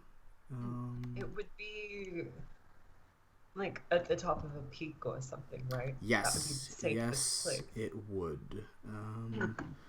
Which peak is the question? Because there are a lot of peaks around Yeah. here. Looking for. There we go. Oh boy. Okay. Yeah, it's really close. Yeah, you can see that. Yeah, like just past the escarpment, probably like about like 18 miles off. Is that right? Yeah, about 18 miles away. There's like a jagged cluster of these kind of like sharp shards of rock that come up out of the spine. And on the top of them, you can see like there's a crook between two rocks, and you can that looks like it would be like a really good place to build a nest, and probably like is the closest possible location, and is on the way further into the ridge, so it would be a safe place to start looking. Yeah. Safe in terms of finding what you need to know, not safe in terms of actual material safety. Materially, it's probably not very safe at all. All right, so you guys are headed off in that direction? Yeah. All right, fantastic. Yeah, so you travel for like 2 hours across this kind of like rough and jagged landscape. In theory, there's a level to the ridge, but in practice, it's never possible to travel on it because there's always something thrusting up or some like depression that you have to go through, and so it's like clambering into little cracks and crannies and moving through them, and it's like climbing up over jagged peaks and then back down again on the other side. It's not fun. It is not a fun journey. Your hands are all kind of like getting a little bit cut up as you go. Yeah, and after about 2 hours traveling,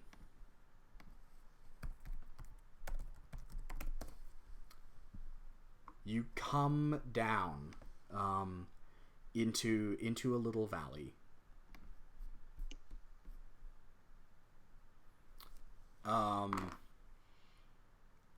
Where the going seems to be easier for a bit. It's got like a reasonably flat floor, which is quite unusual around here, and it actually seems to stretch on for a little while around one of these, like a particularly large and jagged one of these peaks. Around the base of it, there's like a little depression that you can walk in. And you're walking around when I need all of you to make a perception check. Oh.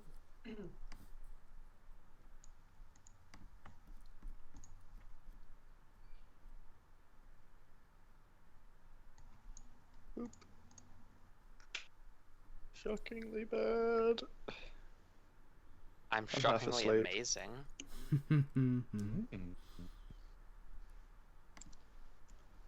You are consistently amazing. Aw, thank you. All right. So, did anyone beat a 19? I got a 19. Oh, I didn't even with beat it. disadvantage. Nice. All right. Even with disadvantage, yeah. Yeah, I think you're the one who catches it, climbs to heaven because you're a guan. You hear on the wind very faintly. I know to look up. Yeah, you know to look up, and you know this sound. You hear on the wind very faintly the sound of beating wings. Multiple pairs of beating wings. Oh no. And I'm going to alert the party. I'm going to say, from above. That sounds like a good thing to alert the party of. Yeah. Oh. Where? Above. I mean, if there's eggs, there had to be multiple. Yeah, and so down, winging down out of the sky, from somewhere higher up on this peak that you're traveling around, come 3 birds. They've probably got like a wingspan of about 10 feet. Their feathers are like this iridescent, like purplish green color. They've got like savage hooked beaks. They've got these like vicious talons. And you can see from the gleam of the sun against their feathers, it looks like there's some kind of metallic sheen and edge to their wing feathers. And the poison feather birds come flopping down. Not necessarily at you, because I don't know if they've seen you yet. But they're in the sky. They seem to have left their lair in search of food. They're probably no more than 100 feet overhead. What do you do? In fact, no, let's roll initiative. That's what we're gonna do. Okay. I think we've reached that point. I think we need to roll the initiative.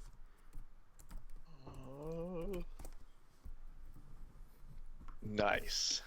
Oh, Jisung. I'm really min-maxing today. Jisung at the top of the initiative order. That's nice and easy. Ooh, climbs to heaven, not doing so well, but still doing better than the birds. All right, so 12 is got pen work, please.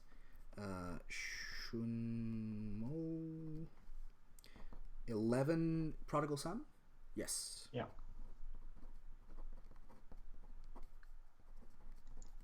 Then it's a 6 for climbs to heaven.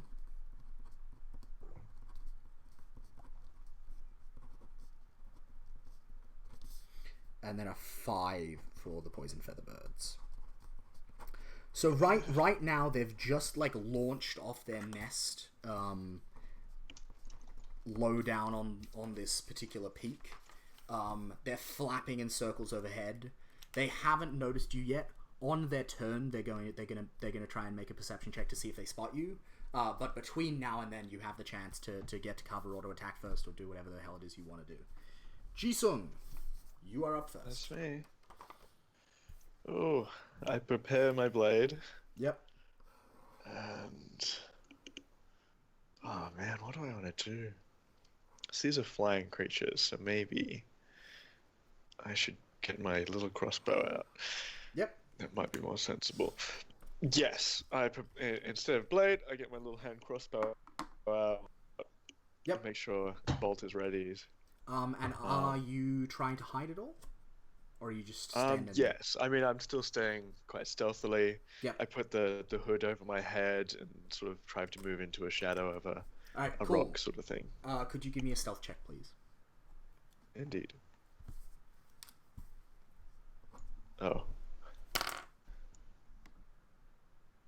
Not the worst stealth check I've ever seen. Shunmo, it is your turn. What are you doing? I'm gonna raise my sword up into the air like this to guard myself against potential attacks and as a threatening deterrent. Yep, absolutely. And are you trying to hide, or are you just like standing out there, kind of like trying to get their attention and say "fuck off"? Yeah, the latter. All right, cool. Can you please make for me an intimidation check? Ooh, hell yeah. And then they're gonna try and make a wisdom saving throw. Ooh. Nice. Very nice. Woohoo! I don't actually think they can beat that. Certainly not rolling like that. Certainly not rolling like that. They can't. All right, yeah. So you like let out like a loud hissing noise, and you've got your sword, and you're like angling it so that the sunlight like shines in their eyes. They know something's down there now, but they're not necessarily super inclined to think that it's food. Prodigal son, what are you doing? Okay, adding on to this intimidation Yeah, attempt, nice. I'm gonna use my minor illusion to make like a big sound, like a thunderclap or something. Yeah, cool. Ooh. At the same time, Can it do that? Let's just quickly check the exact it rules. can make sound. It can make sound? Yep, cool. Yeah. Alright, It can fantastic. make like sound or image, not both. But Yep, so I'm just gonna do like a big like thunderclap, like Yep. roll of thunder, and I'm sort of do some sort of whispering or something, and then I Yeah. hold up my staff up with the sword, and I'm like, Yeah. boom. All right, so let's get this straight because this is an important distinction for reasons that may or may not become clear to you. Is it rolling thunder or is it a thunder clap? I'd say a thunderclap because I'm Alright, trying cool. to. Thank you. You know when there's a thunderclap and all the birds get scared out of the trees or whatever. I'm Yeah, trying to do, like, absolutely. that kind. And then climbs to heaven. What are you doing? So I'm also going to add to the intimidation check. Yep. And the way I'm going to do that is back on Guan. Yep. In the mountains there are these large predatory almost like lizard-like birds with great wingspans and a piercing cry that every Guan can hear it and then just immediately freeze. It just inspires terror into the hearts of lesser birds. Nice. And I can mimic sounds that I have heard, and I've heard that sound before. Fantastic. So I am going to mimic that sound, and so that's what deception against their insight, is it? For the mimicry power? How does that work? That is so they can tell their imitations with a successful wisdom insight check opposed by my charisma deception check with advantage. With advantage. So I'm not sure. Yeah, that's your wording. I'm not sure which of us has advantage. I think I do. Yeah, you do. Yep. Yeah. All right. So okay, they're gonna cool. make an insight check to figure out that this is fake news. All right. Yeah, it's not fake news. All right. So they yeah. So I think the order the sequence that this goes in is like Shunmo just like completely like Ji-sun kind of like lurks off in the shadows and like pulls out a weapon and gets ready. And Shunmo just like completely draws is like, "Hey, you there!" and starts making hissing noises and like flashing sunlight in their eyes. And then suddenly there's like this noise. And then accompanied by like I was picturing more like a shriek. Yeah. Like that. Yeah, exactly. Yeah. Like that. And then accompanied by like a crack of thunder, like heaven has just like shouted, and suddenly the birds, you can see like the neat pattern that they're wheeling in, like breaks off, and suddenly they're all flustered in a confusion, and you get the sense they go low. They don't try and fly away, like it's not. They don't think the threat is on the ground. They all go low, and they find like a crevice in the rock. You see them like fly down towards the peak, down to its bottom, and like disappear into like a crack in the rock, and just kind of like stay there, hide there. What do you do?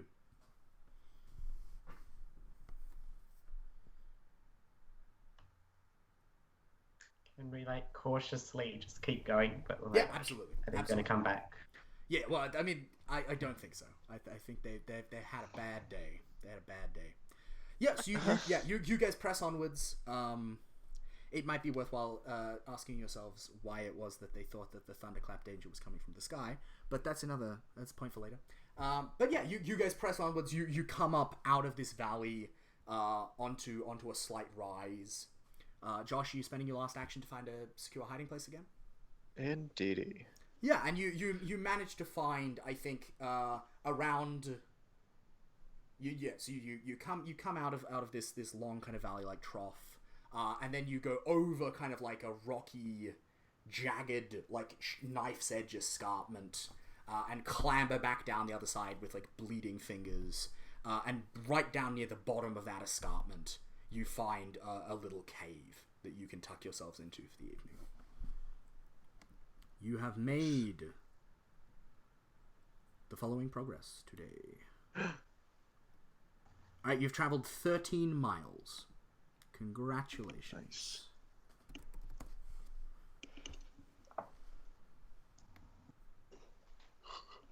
I'm just happy we didn't get killed by strange birds. Big old birds.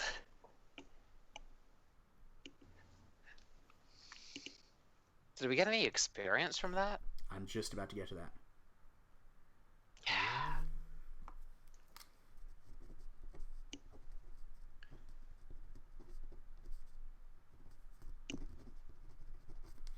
Alright, let's talk about experience points.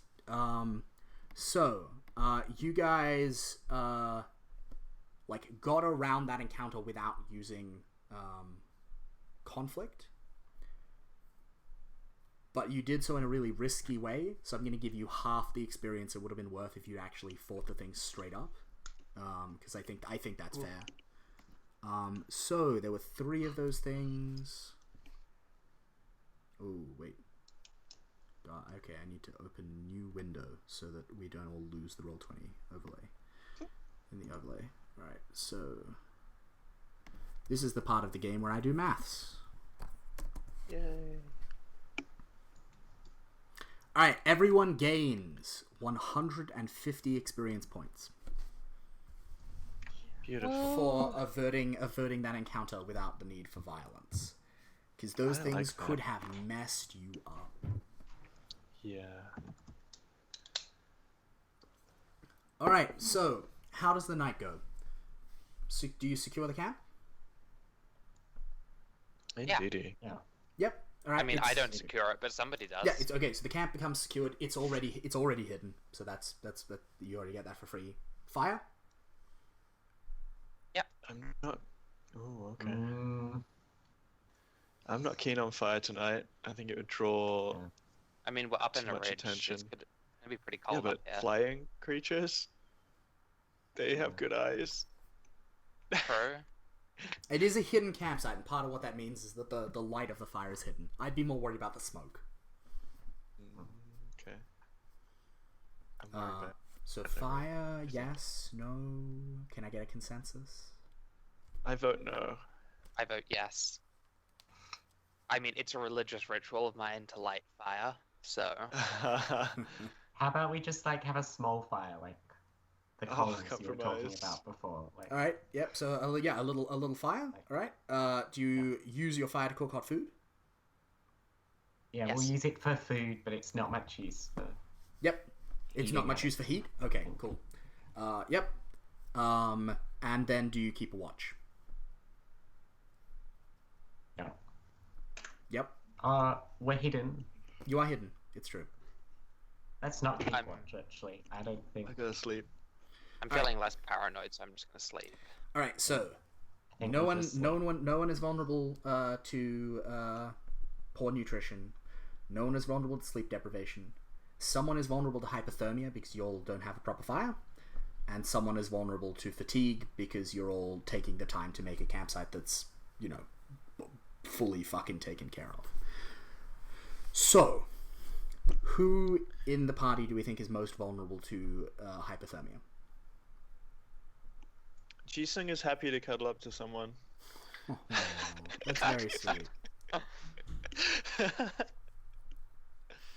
I mean, I think if unless anyone has a better argument, I'm kind of feeling like Climbs to Heaven would make sense because the Guan, in my mind, not only is it a religious thing for you, blah blah blah, etc., but also to my mind, the Guan do not have a lot of body fat. They are not made to. Likewise, and Yeah, although I do have down. you do have down. That's true. Puff that up. Yeah, I can- puff up my down, and I settle in for the night by the little fire. All right. So So it's just this really puffy little raven head. yeah. Puff. So who is Yeah. it? I mean, I have no vested interest in this. Who is it who's at risk of hypothermia? It's got to be someone unless you want to have a bigger fire. I feel I'm like in. I'm quite a meaty Person. hunk of man, so Yeah. I Well, don't think it would be me. it's all It's that probably still. it's all that good It's food probably in the still Empire, me. right? Like, all right. So climbs to heaven is vulnerable to hypothermia. Who does the bulk of the work, piling up rocks around the entrance of the cave and getting it secure? I think I would. You think it's you, Ji-sung? Yeah, just like I know how to make things protrude to make spiky defenses, I think. That sounds From like my a thing training. that you absolutely might know how to do. All right, cool. So Gemma and Josh, can you please give us Constitution checks? DD. And Okay. while you do that, I am gonna roll some dice. We want.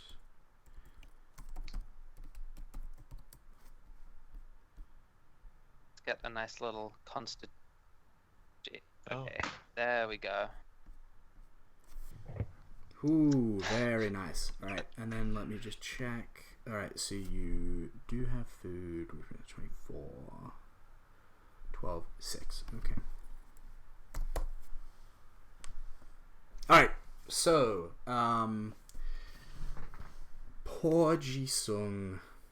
Yeah, no. So fragile. You weren't made for this rough country life.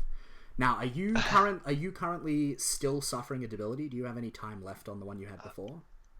I think I still got like 2 days left. So yeah, I'm a bad sleep. Very Oh bad dear. sleep. Okay. It's not. This one isn't the sleep. This one is fatigue. So. Oh no. Fatigue alright. as well. So, did you have fatigue before? Or no, it was No, I sleep. had It was sleep before. sleep Okay. So you're already gonna have to add +1 to the D4 because you're suffering from another debility. Your system is not in a good Sure. state. Do we feel that you're particularly and acutely vulnerable to fatigue? I don't think so. I don't think so. No. Yeah, all right. So 1d4 +1, please. 1d4 plus 1. Nice. That's what I don't How do want. we do? Oh. Oh So man. fatigued. All right. Yeah. So the next morning you wake up and you're exhausted. Like your body is just like you got no energy at all.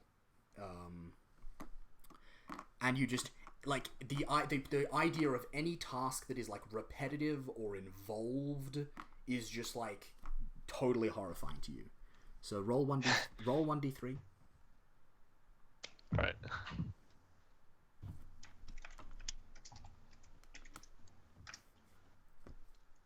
Alright, so for the next 2 days, you're going to have disadvantage on investigation and perception because you are exhausted. And with that, I think as this night draws to a close and a stunning sunrise greets you the next morning with like vermilion and bright pink and kind of like beautiful fading purple streaking the sky as the sun rises high, I think we're going to take our second break. I will see all of you all back here in approximately 5 minutes. Thanks all.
Coming back from break. Hello, audience. How you doing?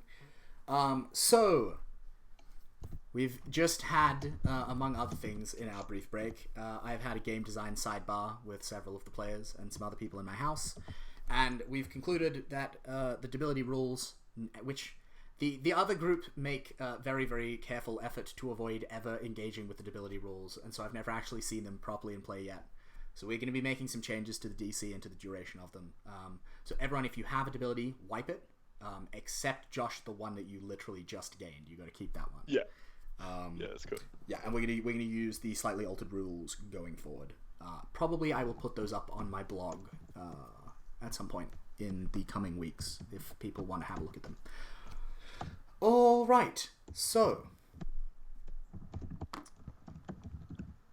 Dawn comes early with rosy fingers. Yeah, it's a stunning autumn sunrise the next morning. Vermilion and crimson and gold streaking out endlessly towards the horizon and out through the sky. The sun rising, the air is crisp and clear and cool. And you can see, it couldn't be like, it couldn't be any more than... Let me quickly do some maths.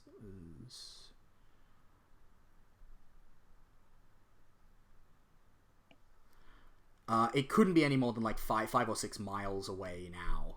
You can see this great cluster of peaks where you think the god eagle may have made its nest. So, what is the plan for today's traveling? Same thing we do.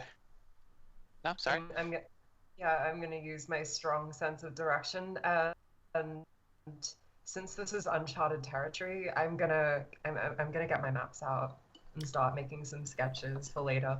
That's very nice. Yeah. So are we? Yeah. So do we want to keep sneaking, or do we want to switch to exploring now that we're in territory where there's something we actually want to find, presuming it's there? And switch to exploring to aid the map-making effort, I assume. Not to me. The map making is kind of its own thing, but in terms of no, I don't mean mechanically. I mean, fictionally, yeah. Role-playing. Yes, absolutely. Sorry. Yeah, fictionally. Yep. All right. So that's what we're doing here at this table, Luke. Okay. The role-playing. Okay, we're playing. Hey, it is a game as well as role-playing. It is a role-playing game. That is true. Let's not forget that last part. All right. So, exploring. Does anyone have proficiency in survival? No. How's the city slicker? Alright, so not a strong point. Not a strong point for y'all, unfortunately. Some adventurers we are. Yep. So pick someone in the party to make that roll anyway. And we'll see how it goes. I'll do it. And I tell them the famous story of the one who got lost on a hidden mountain. Yeah, nice. Nice. By which I give them...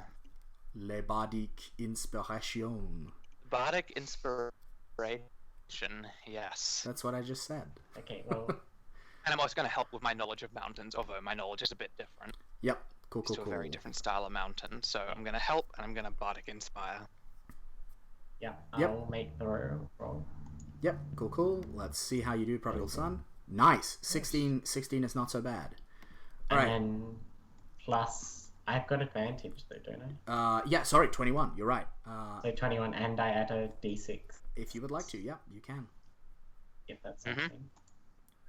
Yeah, so 27. Another 27. This is bards are ridiculous. Who wrote these rules? Where's Mike Merles? If you're watching, I'd like to complain about 5th edition. I wouldn't. All right, so George, you can spend your journey. You get 3 journeying actions. You can spend them on the following things. You can spend a journeying action to gain your bearings and avoid becoming lost. You can spend a journeying action at the end of the day to locate a secure campsite for resting, like a natural fortification or something. And you can spend a journeying action to double the chance of an encounter for 1 march. And more significantly, to double the chance of encountering anything that is a keyed fixed location. So finding a cool eagle's nest, for example. Okay, well, do we want to double the chance of us finding the eagle's nest potentially, or Yeah, let's Yeah. do that. let's do it? Yep. Okay then. So I'll spend 1 point on that. Yeah. Yep. Fantastic. Thank you, George. All right. So This is how the party gets wiped, isn't it? I mean, we'll see. We'll see. Anything could happen.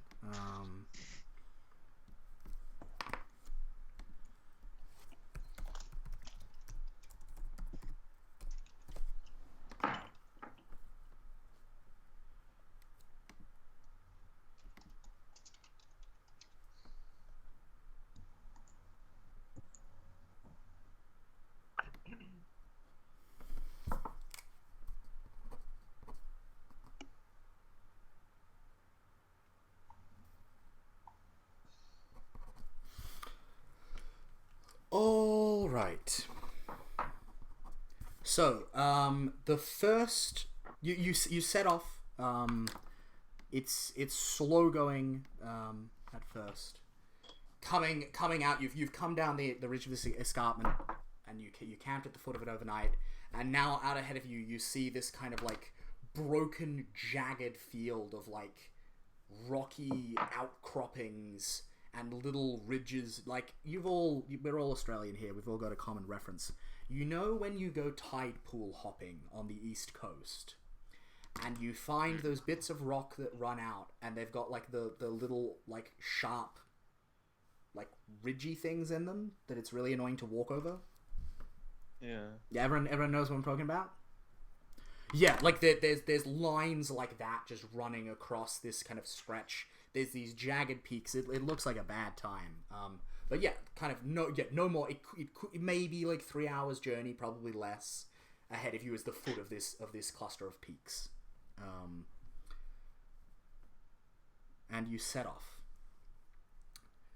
traveling carefully, watching the ground underfoot, trying as much as you can to kind of like travel between these parallel kind of like lines of sharp rock and only cross them when you have to, or when like a big jagged kind of outcropping blocks your path and you have to get around it. It's hard going. It's like hard going, right? Like you guys are sweating, the sun is beating down overhead, kind of like still with summer's intensity, because it is still quite early in the season. And by the time you guys make it like 2/3 of the way across the field, you've been traveling for like an hour and 40 minutes or something. Like you're exhausted, you're hot, you're sweaty. Do any of you have water skins? Yeah. Yep. Does anyone not have a water skin, I suppose, is more my question. Yeah. All of the basic packs contain a water skin. Okay. Well, Alright, I've got cool. them. Yeah, alright, cool. Yeah, so you've all been drinking from your water skins a lot. And you come over again like one of these ridges. I think there's like an outcropping that blocks entirely the little narrow between the two ridges you're in, and then kind of extends a little bit over on the other side. You clamber over, you watch your fingers, you watch your feet, you're down on the other side. There's a fairly straight stretch ahead of you, like maybe another kind of 30 half hours journey towards the foot of the peak. And you can see running down the side of this jagged, rocky outcropping of like basalt, and there's even maybe some like flaked obsidian you can see in there, and silica, and kind of other volcanic rocks. You can see a stream. You can see water gushing up from like the foot of this outcropping out of what's presumably like a natural spring underneath, and it comes up. And it then flows along like a little narrow depression in the rock, and then pools kind of like about 100 feet off to the west. What do you do? I'm gonna request the party. Can we take a short break so I can meditate by the volcanic stream? Yep. And sort of commune with the mountain. Yep. All right. I'll check my maps, see if I've got anything. Cool. So Gemma, could you give me a wisdom saving throw. And Lisk, could you give me a skill check with your cartographer's kit? Yes.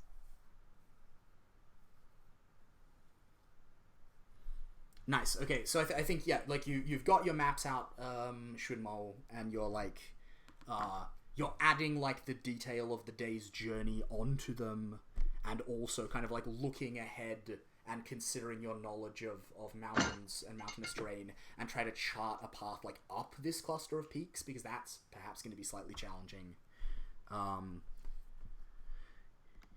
So you go over and you settle down by the stream, climbs to heaven, and you start to meditate. Are you like right up at the edge of it? Are you a little ways back? Like how close are you? What does this meditative practice look like? I mean, you're saying it sort of springs from the rock? Yeah, there's like it kind of springs down from where like the earth meets the outcropping. There's like a little hole in it, like Yeah. So just next to that hole, I basically go and I lean my back against the rock. Yeah. Okay. And I put my palms flat on the ground. Yep. And what I do then is I listen, because for the Guan, it's all about listening and communication is how we engage with our worship practice. So I listen not just to the stream, but I listen to the mountain itself. Yeah, cool. So I think you're doing this, but you keep being interrupted by like there's a weird tickle in your throat today, and you keep kind of like you're trying to listen, but you keep kind of and kind of like interrupting yourself and losing the rhythm. But after about 3 minutes, when you're noticing like the coughing start to get quite severe, you realize you're looking down at the water and you see like slight traces of like white in it, and you place the smell you've been smelling this whole time, and you realize that this water is like alkali. Really, really powerful alkali. Like and like dangerous to touch, dangerous to breathe in, dangerous to be near. Alkali.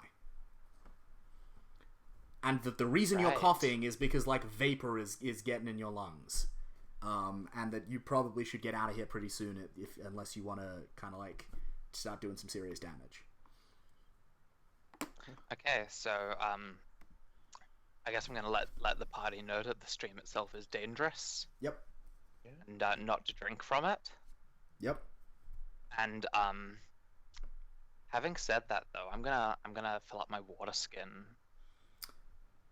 Yeah, right. With water from this alkali stream.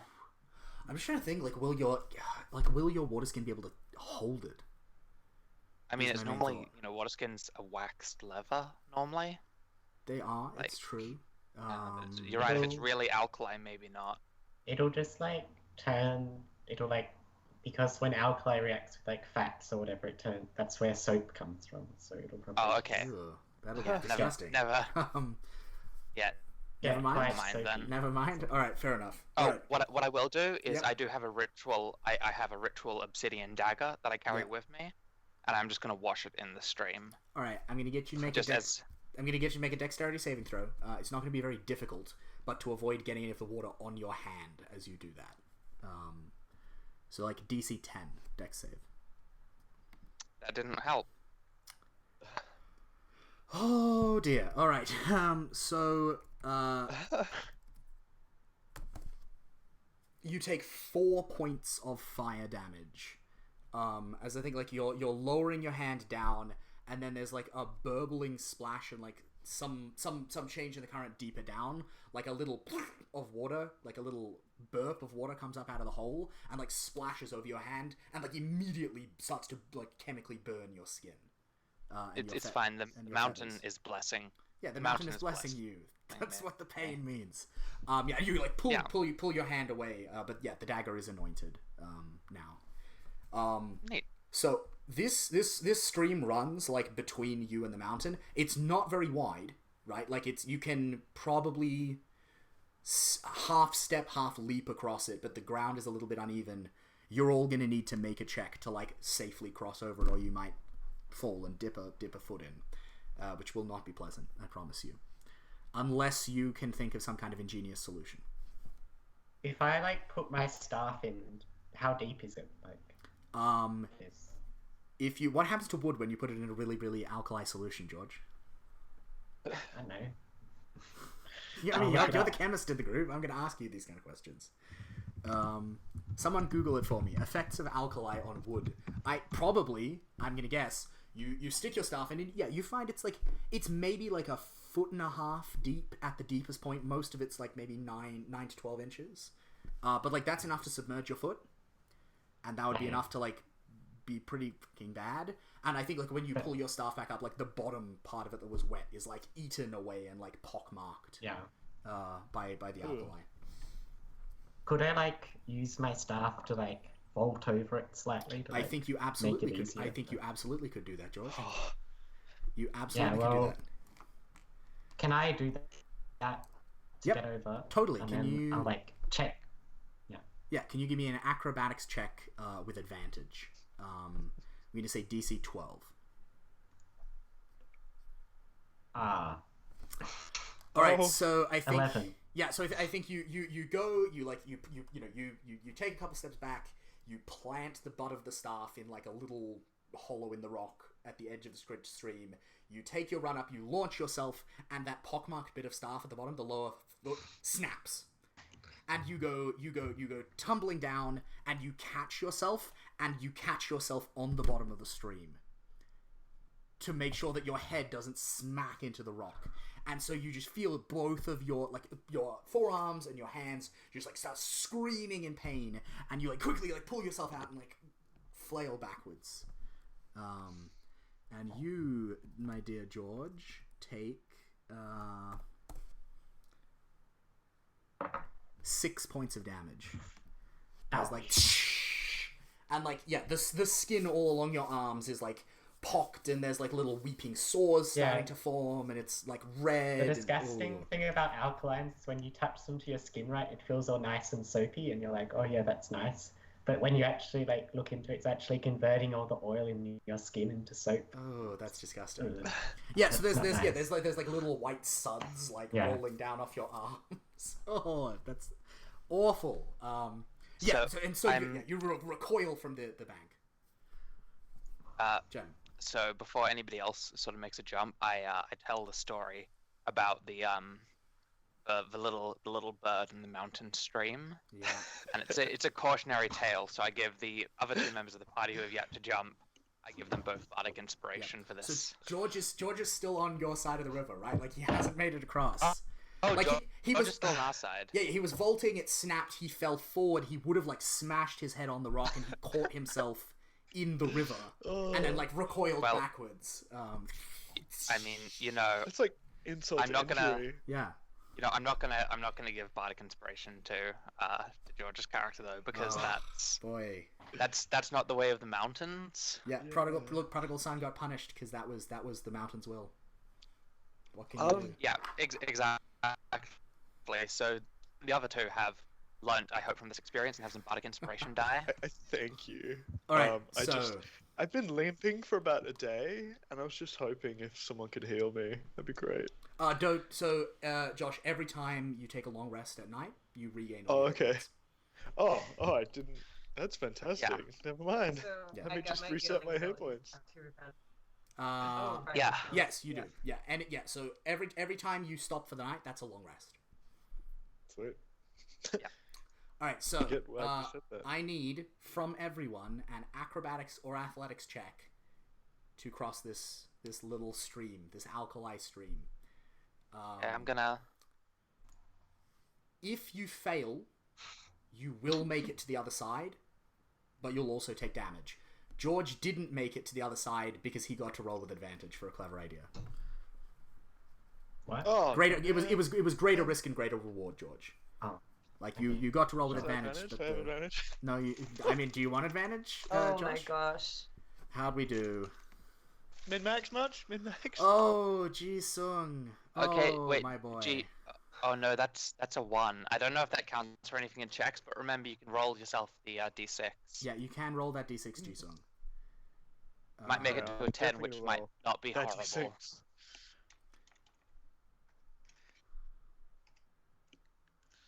It's gonna be You a can make while, things isn't less bad for yourself, maybe.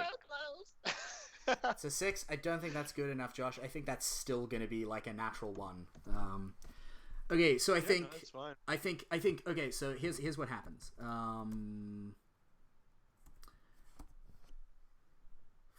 Oh man, I'm on fire today. Okay, so Jem, as climbs to heaven. No, that doesn't make sense. Sorry, belay that. I'm winding that back. Delayed. Yep. All right, so climbs to heaven takes 1 point of damage. I think as you're running forward to go over, I think you like step a little too close to the edge, and like your bird like toes curl over, and just the bottom of them dip into the water for a moment. You're like, oh, but then yeah, you manage to hop across safely. Oh boy, Jisung, poor Jisung, my sweet boy. Why are my rolls so bad? Why does... I don't know why your rolls roll so bad, my 28. sweet boy. Alright, so Jisung, you take 6 points of damage. As like you're going across, you land on the other side. You land on the other side. Your back foot, which is resting on a little crest of rock, just at the edge of the stream, the little bit of rock snaps, and your heel rocks back, and your whole foot, like up to mid shin, goes into the water. Oh no. And like you're off balance, and it takes you like an extra moment to kind of like get yourself together and pull yourself out without like falling and hurting yourself worse. And so yeah, like this horrible soapy stuff, like just leaking and all these pock marks and like little oozing sores. I don't 6 points of appreciate damage. that. Yes. And then you press onwards. From here, as I said, it's fairly easy terrain. This is where like the very beginning of the slope up towards these conjoined peaks begins. You know, there's still like little crevices and ridges that you have to kind of like jump, you know, go through or around, and there's still these kind of like big outcroppings you have to climb over. But it's easier going. Sorry to interrupt you. I'm just going to use the time. I've got 2 healing spells. Who in the party wants healing most? Who wants to heal? Healing. Yes, please. Okay, so I'm going to heal 2 people, and that's going to be... Yep. Sorry. Don't actually know how to roll this in 20. How do we roll this? So forward slash roll and then a space. Oh boy, no. that is not good rolling. I'm just... Okay, so that's 4 hit points each. It's not so bad. Wait, Cure Wounds... Wait, is Cure Wounds plus... Yeah, Cure Wounds is Plus charisma, yeah. Spellcasting. Yeah. So 4 points each. 4 points each. Yeah, thanks. Yeah. So what does... I mean, we haven't talked about this yet. Climbs from Heaven, what does your healing look like?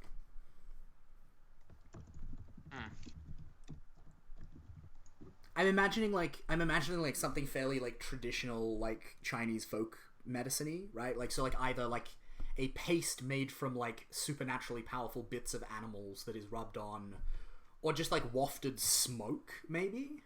I was gonna say it's wafted. It's definitely wafted smoke. Yeah. So there's like some sacred tree from the volcano that you've bought like a whole bundle of twigs along with you, and you just like. Yeah, you know, it's just the twig, and it doesn't even burn very much, but it just. There's no there's nothing that I do. It just ignites itself, and a little bit of smoke drifts up. Yeah. And where it passes, the pain, the pain fades away. Yeah, and I just touch it to anoint. Yeah, and the pain fades. So that's what it looks like. My magic's very muted. Yeah, cool, awesome.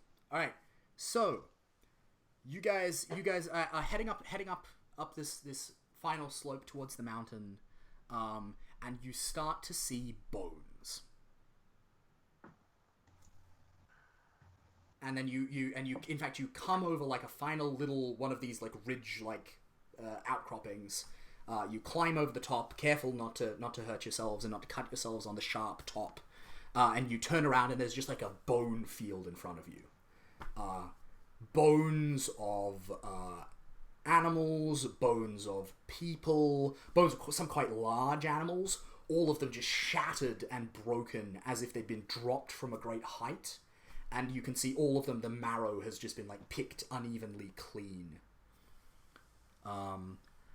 And I would like a perception check from anyone who is looking around. Sure. I have disadvantage on perception, but I'm going to give it a shot. I'm proud of you, Jisung. Are you though? Oh, I am proud of me too. Yeah, I'm proud of you. All right, so Jisung, I think you're the one who catches it. You guys are starting to, like, pick your way through this bone field. It's really creepy, right? Like, it's a lot of, like, skulls, like upside down skulls and, like, half stoved in kind of, like, almost bodies, and you can see, like, a rib cage, like the rib cage over here of, like, a big, like, a dire goat, right? Like the size of a horse. And just, like, the rib cage part is just pulverized, and you can very faintly see the outline of a massive, like, taloned foot from where the God Eagle landed. And this foot is, like, large enough it could squash you whole. And everyone is just kind of like, there's, like, a momentary beat of, like, oh shit. And everyone's just looking around. Spine. Yeah, and then you see George. Sorry, not George. Josh. Jisung sees over in the distance. There's, like, a couple of these bigger skeletons. Like maybe the God Eagle went, like, caught, like, a pair of dire goats and then another one in its beak and, like, dropped them all in roughly the same location. So there's this, like, cluster of bones. Kind of like a weird little fortress. And you catch, though the Eagle God has obviously failed to do so, this little kind of, like, slightly defensible, slightly concealed, like, mound of bones has become the home to some creatures. Oh. You can see little nests have been hollowed out in the bone, and a flock of these iridescent purpley green birds. Smaller, these ones. Like, their wingspan would probably only be, like, maybe 2.5, 3 feet. So, like, the size of, like, a vulture or, like, a large eagle. There's, like, 12 of these creatures just kind of, like, sitting and cawing gently and, like, grooming each other's feathers in this kind of, like, horrific boneyard nest. It looks like probably they, like, hide when the God Eagle comes by and subsist off of, like, the marrow that it leaves, that it can't get out because its beak's too big.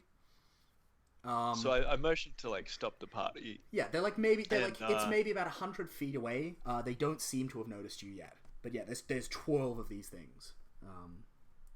And I think one of them is on the edge of the thing, just, like, pecking away at a bone to get some marrow out. Okay. Nice. Well, I motioned to the party, and I'm like, hey, like, really quietly, do you see these? And motion for everyone to get down and stay, like, still. Yeah, I think so. there's like there's the rib cage of, like, a rhinoceros, mostly still intact, that you guys can kind of all crouch down behind and use as cover to peer over it. Very comedic. Yeah. Okay, so I'm gonna say, could you could you do that trick with the thunder again? And I think I can make a noise like an eagle. So I think we can get past here if we trick them. It worked before. Are you willing to try this? Yeah, sounds good. I mean, while you're drawing attention to yourself, I might sneak to another hiding spot if I can. No, that's just so that's absolutely I fine. might be able to, if any situation goes bad, I might be able to get an advantage on something. Yeah, absolutely. No, that's absolutely fine. Yeah, cool. Okay. All right. So let's start to begin with. Josh, could you give me a stealth check? Shunmol, what are you doing? Oh gosh. While this incredibly cunning and or stupid plan, depending on who you ask, is being concocted. Most stealthy.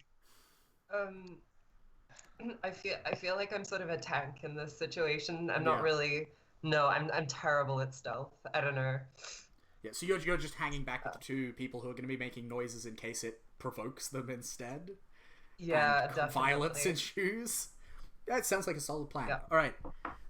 So George, you make your loud noise. Yeah.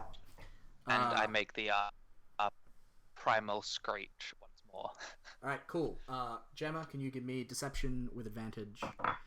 And I will oppose with the birds. Go for it. What is the intelligence of these birds? Sorry, the wisdom. They're not totally unwise. That's nice.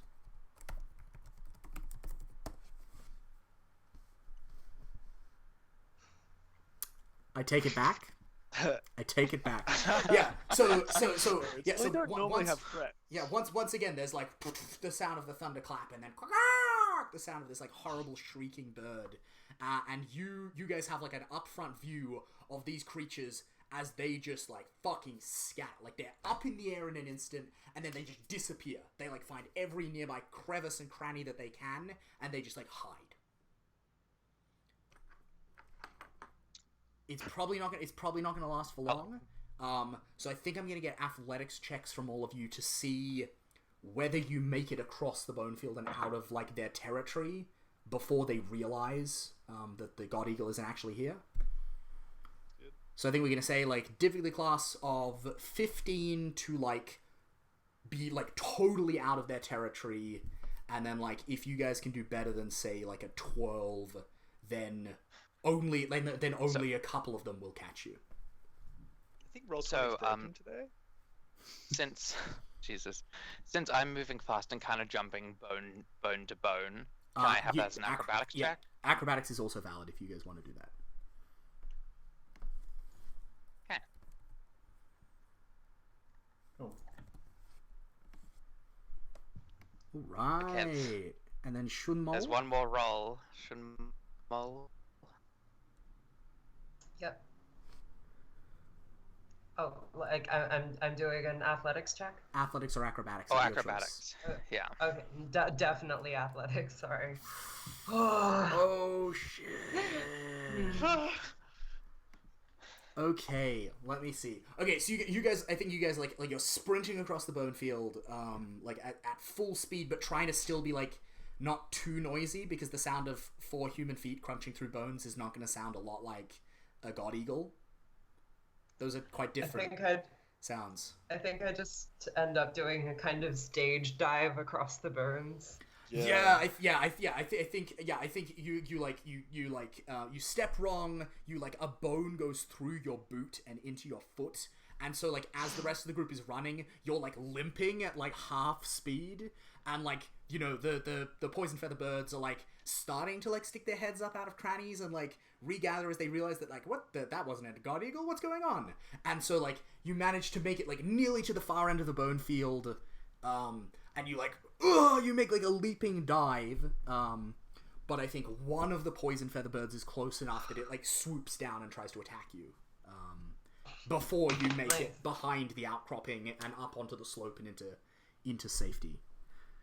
So, poison feather bird attack, ba ba ba ba ba ba ba ba.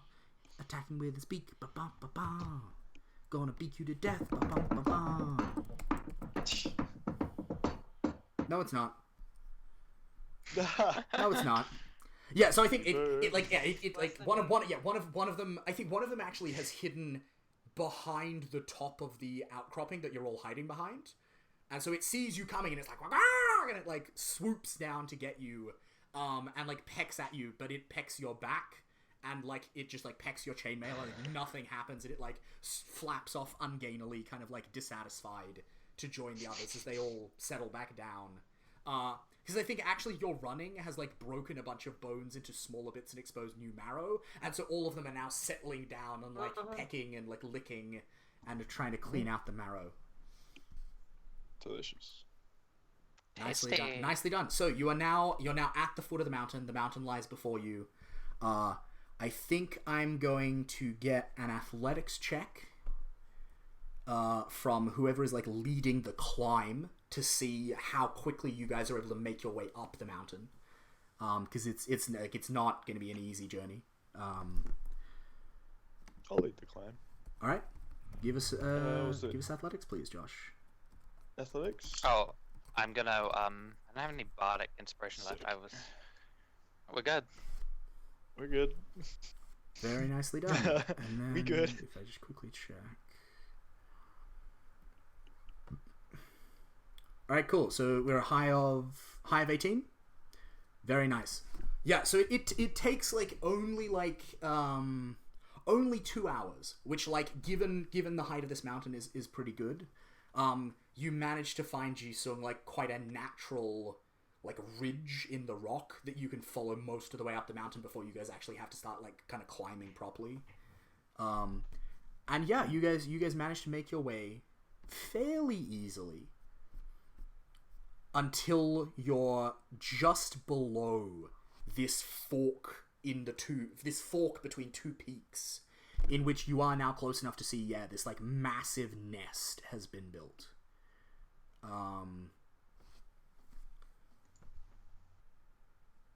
There's like the nest is made from like more bones and like loose twigs, by which I mean like tree trunks and like long tree branches, and just like matted with like regurgitated pellets and like fur from dead animals, and it's kind of disgusting. It smells quite bad. And now we're all gonna wait in suspense for a moment as I roll to see if the God Eagle is home.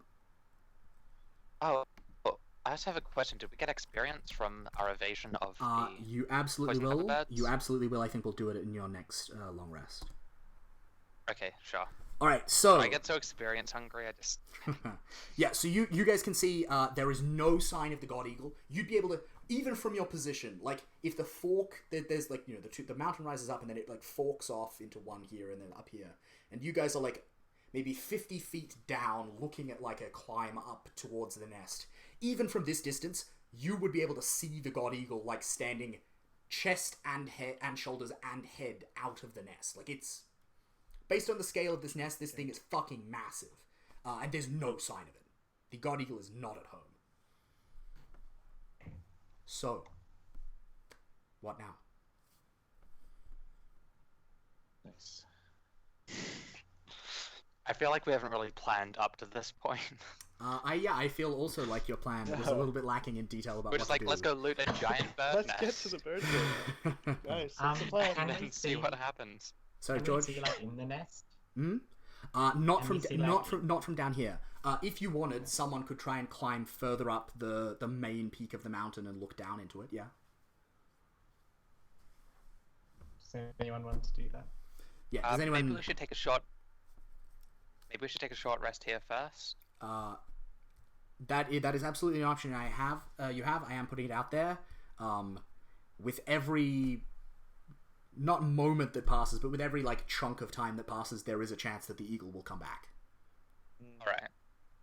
Well, I say that somebody gets up there then. All right. How- So it'll be athletics. It'll be athletics or acrobatics to. It'll be athletics. It'll be athletics to get Yeah. further up the mountain, and then perception to look down. So if you have skills like that, you might be a good volunteer. To be the The I seem scout. to be the one volunteering for athletics perception stuff, so Well, I mean, I shall look- scout ahead. Look, Josh, buddy, you're the one who volunteered to be the rogue. Like, That's my job. yeah, you bought this on That's what I yourself. do. All right, so athletics first. Yep. We're looking for like a Let's do this. 12. Yeah, Done. easy. Like you managed to find like a rough natural seam in the rock with plenty of handholds where you can just like pull, Okay, yourself, you're so- pull yourself up. You're And, like, officially my so good footholds at that, are so good. like... Yeah, and then if you give me Like, you're used to just, like, climbing... just, like, climbing sheer city walls, not, like, mountains. So this is good. Like I've got heaps of footholds. I can just launch myself up the hill. Yeah, you launch yourself up. You might even if you're really feeling confident, you could even like once you get up there, roll an acrobatics check to like dive down into the nest. Like it's up to you. But give me perception. This okay. I've got disadvantage on perception. Yep. Let's do this. All right. 11? Yeah. Okay. So you can see down in the nest. You can see. So the nest is probably fucking Jesus. Like it's like 60 feet across, right? Like the nest is massive. And it's inside, like, the floor is covered with a filthy layer of, like, bird shit and, like, already malted down feathers, and again, pellets and bones and twigs and all kind, a couple of pieces of cloth that presumably were regurgitated from humans they ate. And you can see huddled in the nest, kind of like, just kind of like moving around kind of nervously, are 4 hatchlings. Oh. Each one has a wingspan of about 10 feet. And is probably not quite as tall as a man, but like maybe 4 feet tall when it stands. Like, they're not, not dangerous. And all of them you can see are still clad in their down. None of them have molted yet and grown their adult pin feathers. They're all still children. Do any of them look sort of separated from the rest? One of them is playing. Actually, with an 11, no. With an 11, okay. I don't think you get to ask that. If you'd done better, Josh, I might have given you an opening there, but no. Yeah, I saw that. So I tap a rock. One moment, Josh. Lisk, do you have a question? Yeah, hold the phone just a fucking minute. We're here for a feather, right? You're here for, like, the down. Right? Like, it's an individual feather is, like, it's impressive, and yes, it'll sell for a bit. But, like, what the really big money is, like, the downy, soft child plumage of the babies. Which, like, if you can gather like, an armful of that's clean enough to make a pillow out of, oh boy, you could sell that for pretty much whatever price you want. How the hell are we gonna do that? We should just go home. I mean, I don't know. You could kill a chick. Oh god. Can we? They have a 10-foot wingspan. You could tie one up and pluck it like a chicken. Here was my maybe. Oh god. This was my vision of this quest. Like, there's an egg. We turn up. It cracks open, goes, and then we pluck a feather and get out of there. Yeah, that's kind of how I felt too. Yeah. Funny. Okay, I am definitely the only one who saw more bludgeoning of baby birds involved. Yeah, I mean, you're the only person. Game, so... I think Climbs to Heaven is the only one. Really know what I'm doing here anymore. Climbs to Heaven is the only one who actually knows anything about birds. So, like... Well, y'all haven't seen this, so I'm gonna convey the message to you from on high. Yep. So I, like, tap my little rock, and y'all look up, and I motion 4, and they're all close together, and I motion where they are. Yep. I guess I'll climb back down. What now? Look, in theory, if you could frighten them off, like there is down in the nest, and probably if you took the time to pick through it, you probably would be able to find some that wasn't filthy. But it would be risky in its own way. So, did those like weird green and purple birds before? Were they making a noise? Yep. All right. I've got a plan, and like that plan is somewhere between a vulture and a seagull. Okay, so my plan is I'm going to see if I can't make the noise of a flock of those, and see if we can't trick the godbirds into thinking that they're under attack, so we can collect the down, and then get the hell out. Does that sound good to people? Alright, cool. So you start making the noise? Yep. I'm gonna wait till we're kind of more up there on the lip or something. Okay, so you guys are like climbing up that, like, most of that remaining 60 feet until you can, like, almost see into the nest yourselves. Yeah? Yeah. Alright, yeah, cool. Yeah, absolutely. Cool. Alright, and then you are starting to make noise. Absolutely, go for it. Okay. Let me quickly roll something.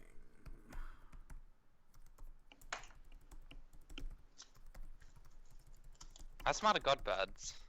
That is what I am about to find out. Oh, no. Oh, you're so fucking lucky. Why am I lucky? Because these particular ones are not overly intelligent. They're just small. Yeah. All right. So yeah, you let out the sound of the poison feather birds. The flock of the poison feather birds. Probably That was chasing us. Yeah. Is it like the sound that they were making as they were all descending on the feast of marrow that you'd exposed for them? Absolutely. It was the sound that, just that descending and that like, Yeah. just that excited sound of easy prey. Yeah. So you make that noise, and whoa, hold on there. Something's a little bit weird with the overlay. Josh, are you still there? Your camera seems to have dropped out, buddy. Oh yeah, it does. I didn't even notice. And I'm back. There we go. There we go. I'm sorry, I didn't even notice. Much I was more like, like it. Josh is just being very still. I've just become stealthy. Yeah. So you start making this noise, and Josh, from up on high, you can see the godbirds react. And they start like speaking to one another in kind of harsh shrieking cries, and they like hunker down. They all like gather together, hunker down with their backs against one wall of the nest, and just stare up at the sky, like bracing themselves for attack. Wow. Because they're intelligent. Like the god eagle is like a totally sentient creature. Of greater than human intelligence. And these things eventually will be too. You might have to give them a couple of years to grow up. Yeah, I mean... But yeah, so they're just hunkered down, waiting for the poison feather birds to show up and ready to, like, fight back. Yep. Okay, you know what I'm gonna do? Mm-hmm. Oh, okay. I've got a plan, everyone. And I think... I'm gonna... It is in fact... It's just about to go 1. We are due a break. I think on the immortal words, I've got a plan, everyone. We're going to go to break. People of the internet, I hope you're having a good time. We will see you back in 5 minutes. Until then, try and picture all of the horrible ways that this could undoubtedly go wrong.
All right, thank you very much, denizens of the internet. We are back. Time to see if the party can make some loot and not die. I have some doubts. As do I. All right, so what's the plan? Y'all are looking down at this. Or y'all can see this huge nest. Jingsu, from above, you can see these eaglets clustered together in like a protective circle, ready to defend themselves against the imaginary poison feather birds. What do you do? Okay. So, are you willing to trust me? Be ready to. I say to my companions, be ready to be ready for a fight and to run. Okay. Yeah, the bad. I'm so exposed. All right, Exactly. Are we readying actions? So what's the plan, actually? Yeah. What do you? Okay. I'm Do you gonna want to hear the talk- plan? That's an interesting thought. I'm going to talk to them. See, I Trust a Oh. bird to know a bird. Oh. I am going to talk to them. Oh, great. Let's see how that I goes. don't hear any of this. I just get my crossbow out. Actually, and, like, try Gemma- to find a crevice. Can you speak to birds? I think it's another. I think it's another one of the bird people races that can do that. Oh, I mean, I was just gonna speak Guan to them, or maybe God's tongue, and just hope that there was enough common communication. That's fair. Actually, yeah, I'm gonna That's speak fair. God's tongue to them. Yep. All right. I'm gonna speak. speak God's tongue to them, and I'm gonna. Yeah. Yeah. Cool. Awesome. Go for it. So I'm going to pop my head up, you know, off the ridge, Yep. and I'm gonna say, I'm gonna say in God's tongue, in my own voice. I'm not using the Reiki Yeah. voice of the mountains. Wise to avoid I'm gonna say, blasphemy. stay steady, friends. Help is here. Help has arrived. And I'm then gonna start to descend down. Oh, you tricky bastard. All right, I'm gonna ask you like straight up and right now to make a deception check to see if they buy that. I love it. Yeah. We have no advantage this time, so Nope. I gotta- And they are rolling with advantage because there's 4 of them and they're all trying to discern whether you're lying or not. God, this is not gonna go well, is it? That was a 23. Wow. Okay. So I think so. Yeah, you're clambering down into the nest with like your hands raised. You're like, "Help is here. We're here to rescue you." I didn't say we're here to rescue you. Oh, sorry. I just said Help is here. I just said I was just saying help is here. Yep. Please talk with me. And But it's then definitely still a deception check. yeah. Yeah. And then the eldest of the chicks, who you can see is like is at the front, and who maybe even you can see like there's a couple of patches where the down is like worn away and like the very beginnings of quills are starting to poke through. So it's like just on the edge between like chick and juvenile. It squawks to its siblings. It says, "One of the Raven tribe, tricksters, liars. There are no birds in the sky, but these ones can make whatever noises they wish." And there's like a and there's they all start kind of like and I think everyone should roll initiative. I supplicate myself. I think everyone to should still them. roll initiative. Yeah. Yeah, that can be your Burrito, action for sure. burrito. So roll d20 plus. What are the stats for these little bird fellas? Oh. Little bird fellas. Oh. Little bird fellas. Got a dexterity that's pretty good. Maybe gonna get good initiative. Yes! Alright. So, that is... Who have we got? We've got... At the top, we got Prodigal Son. Prodigal Son. Good job, Prodigal Son. You're the MVP here.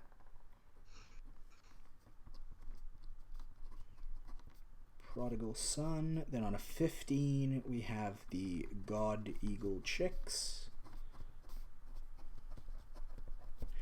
Then on... What do we got? Then we got an 8 for Jisung. A 6 for climbs to heaven. I swear, once I hit the level, like, if I hit the level 3, then I get extra proficiency bonus on my deception check. This is gonna stop happening, I swear. Yep. And then Shunmo is on 5. All right. So dutiful son, you are up first. I think you can see because I think you guys are high enough on the ridge that you can actually see just shallowly into the nest. You can see the closest to fledging of the god chicks is kind of like standing forward, and is like staring down climbs to heaven, who's like hit the deck in supplication, and then the other 3 are like clustered behind that one, and in fact I think they've spotted you.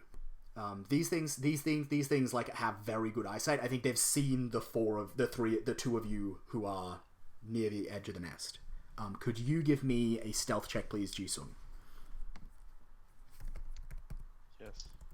Do you know what I did then? I looked for my dice and tried to roll them on my. Oh, that's cute. That's cute. All right, so. Oh no.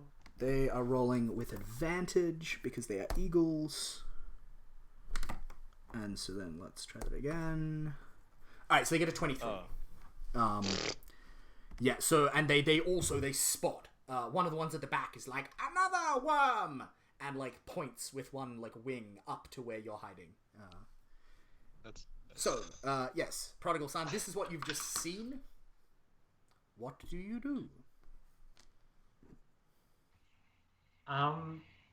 Do any of them look like they're gonna call for their mother? Or do they look like they think they can handle it themselves and they're gonna just sort of have some snacks? They look certainly the eldest, the lead eaglet, certainly looks more like the latter than the former. And also you suspect the mother is like a long way away. Yeah, is far enough away that like, you know, there's gonna be no like calling for mother, right? Like if you hang around long enough, if you take long enough to resolve this, maybe mother will come home, but like she's not gonna just come swooping in, bam, and like save the day or anything. No. Okay. You just got to deal with these motherfuckers. Yeah. Does the lead eaglet look like a lot stronger than the other ones, or is he not massive. Sort of like they're all of relatively in age with each other. Yeah. I think there's like another one of them. Like there's another one that even has like one little molted patch where the quills are starting to push through. Like they're all at that age, but it's certainly the furthest along. Okay. Well, I'll just look to I'll look to Jisung and I'll be like, do you want to go on this? Yeah. And I'm like, I've been aiming my little crossbow the whole time. Yep. Yeah. So I think. So actually, can we pause for a moment? Josh, that sounds like a readied action. Oh. The action is to shoot. What is the trigger? If they what happens? Another sort of, if they launch themselves at any of my colleagues. Okay, so if they like attack. Yeah. The first one to attack, you're going to shoot it first. Fantastic, thank you, Josh. George, back to you. Prodigal Son. So I'm like, we're going to attack them, Jisung. I mean, Jisung's like, Jisung looks pretty ready.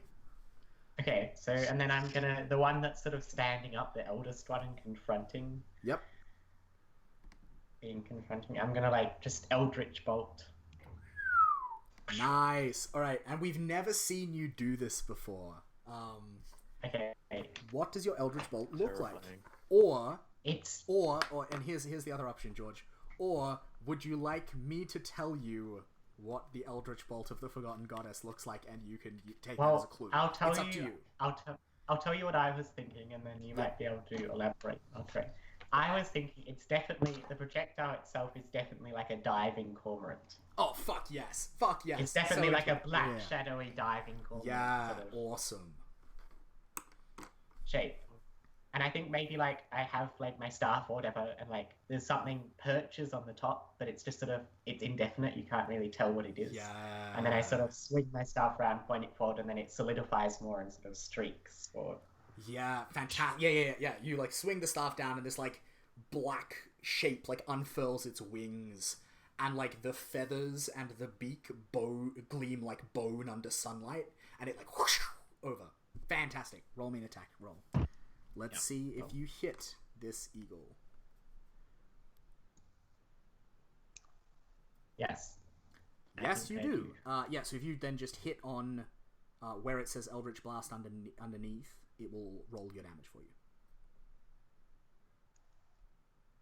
No, oops, wrong one. Yeah. So in my spells? No. So in the actual Roll20 window, if you just... Oh, okay. Oh, Climbs to Heaven. I don't think you can do it, Climbs to Heaven. I think it has to be Prodigal Son. There we go. All right, so two points of damage. Yeah, so I think this bird it swoops over. It like slams into the side of the head of the lead one. You said. Mm-hmm.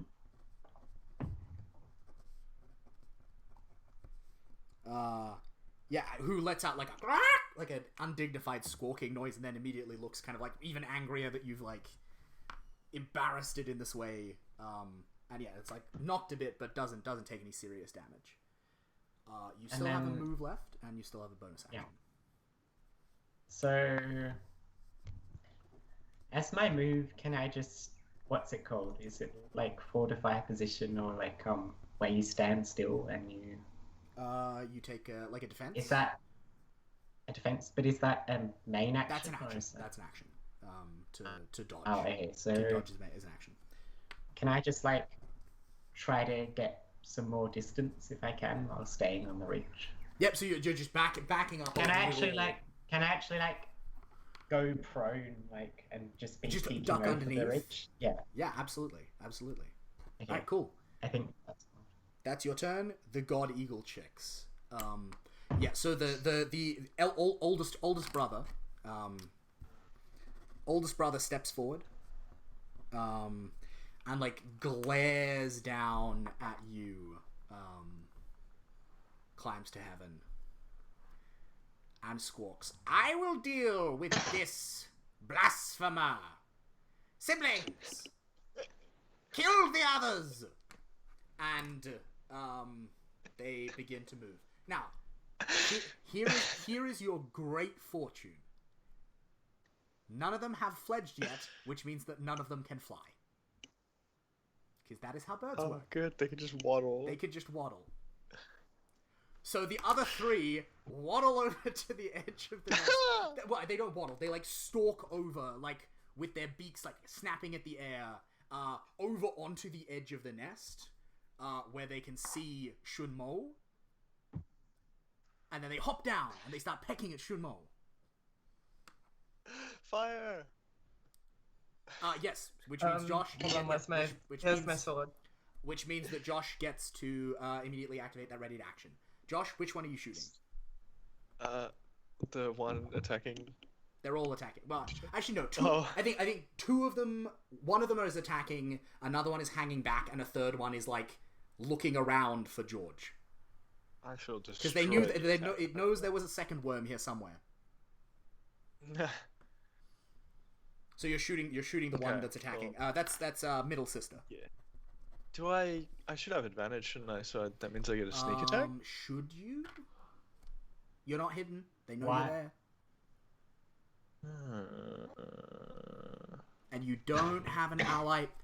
You have an ally currently engaged with them. You do get advantage, yes. Which means it is a sneak attack. Yes. Thank you. We got there in All the right, end. so I'll fire my hand crossbow and then I'll add 1d6, I guess. Yeah, that sounds about right. Sorry, I don't think it's advantage. I just think you can do the sneak attack. Sorry, yep, you're right. It is. Yep, thank you, Gemma. Yeah, it means you get the sneak attack, but you don't get advantage. But either way, that's a hit. Yeah, we're not 3.5 anymore. Yeah, the bolt, like just it seems like the bolt just spouts out of its wing. There's like and like a gout of divine blood. And yes, if you could roll your damage for me, please, Josh. 1d6 plus 3. Oh, 2d6 plus 3. Sweet. Nice. Oh yeah, that's right. Slash roll.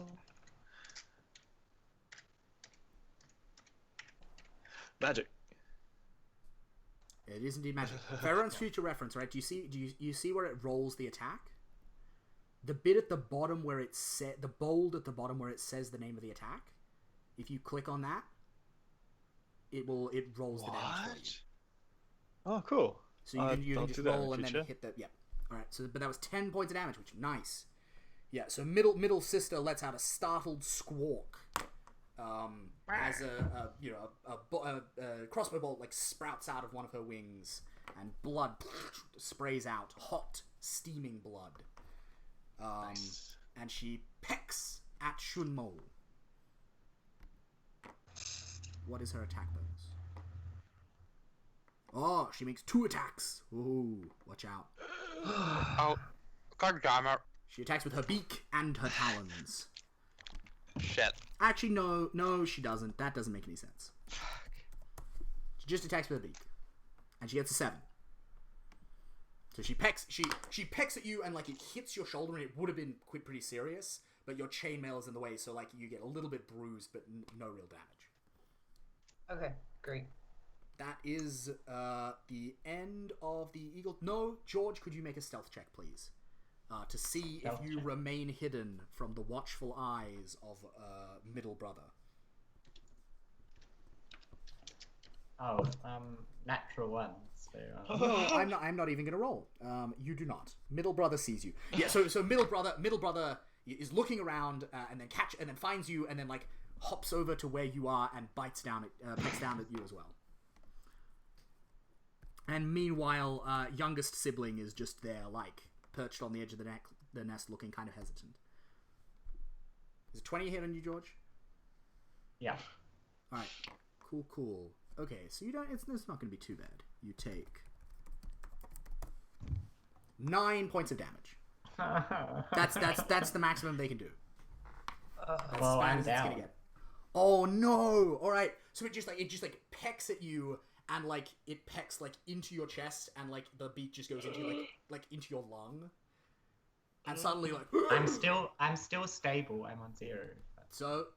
That is not. We're using different death rules. Oh, Remember, that's when not- you reach yeah, 0, you are yeah, dying. sorry. So I think you're like, yep, you're drowning on your own blood now. You're like choking and like collapsing down. Yeah, it's not a good time, my buddy. It's not a good time. So it is now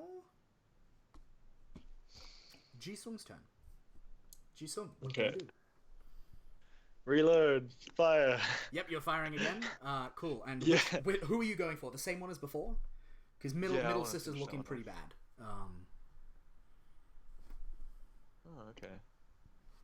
Yeah, I mean, whichever one's in danger of dying, I guess I would go for that logically. Yes. Middle sister has like a arrow sticking out of her. She's not. Middle she's sister. not doing well. Finish her. Yeah. Okay, so if I just click on my hand crossbow again, Yep. There we go. and do I 13 is a hit. sweet? Yeah, and then Do if I you, get to use my sneak attack again? Because it says once per turn you can deal an yes, 1d6. Yes, because she Yep, is yep. engaged. She is engaged with an ally. Okay, so I'll click on hand crossbow, Yep, and it should. and then I'll add 1d6.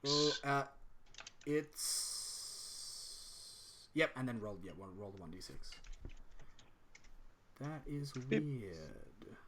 7. I just want to scroll back and figure out what happened. Okay, so I don't have it set up to do your sneak attacks yet. That's why. Okay, cool. So 7 points of damage in total. Indeed. Yep. So another arrow sprouts out of her feather, her soft, fluffy down. There's a little like spreading of red blood that stains the down in a way that would probably not be very saleable. Yeah, and she's looking like visibly shaken now, like she's feeling pain, which is not an experience you think she's had very often in her life. Climbs to heaven. It is your turn.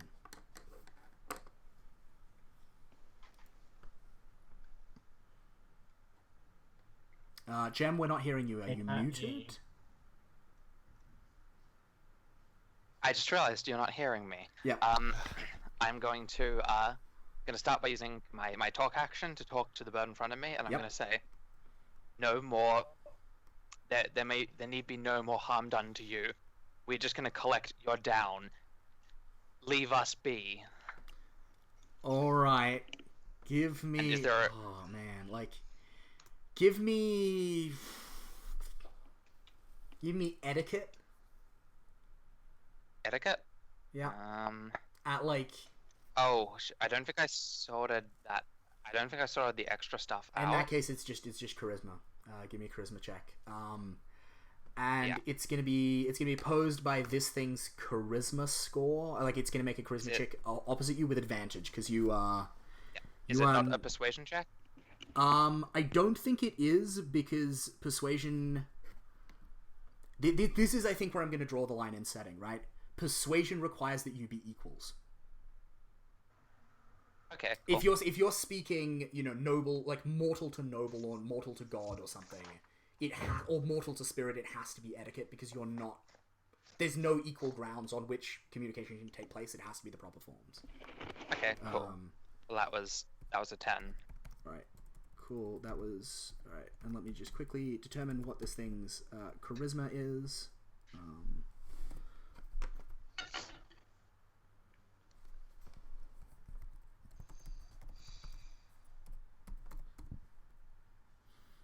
Alright, so it is going to make a charisma check.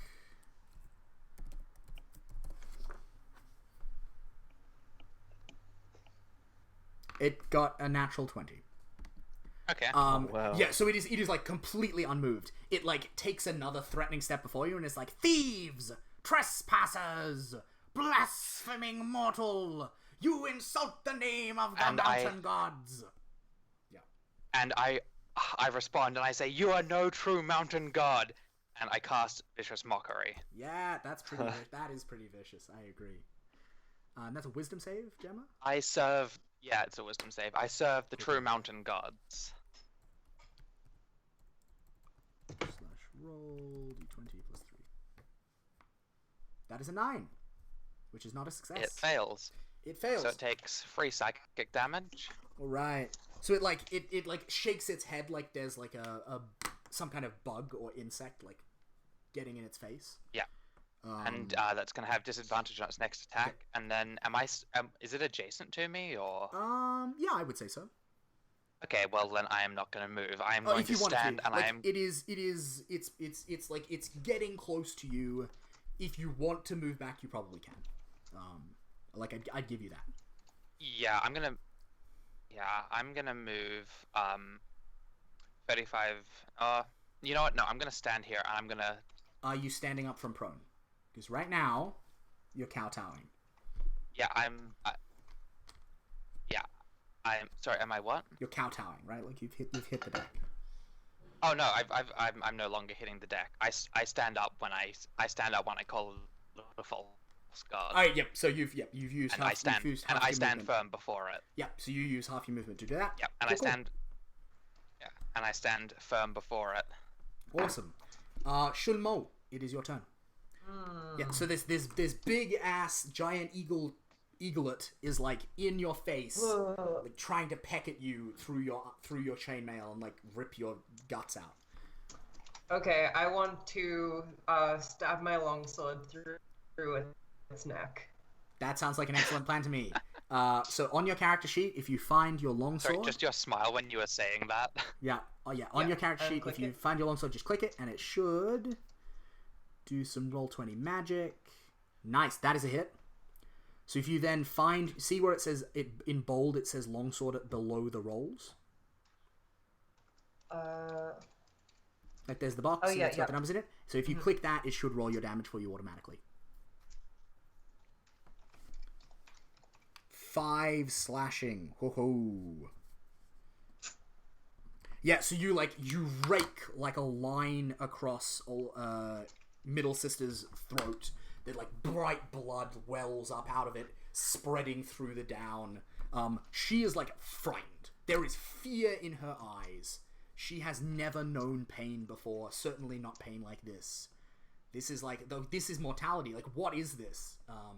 She's not. I feel really sorry for them. She's not in good shape. I mean, they would happily kill you if they could.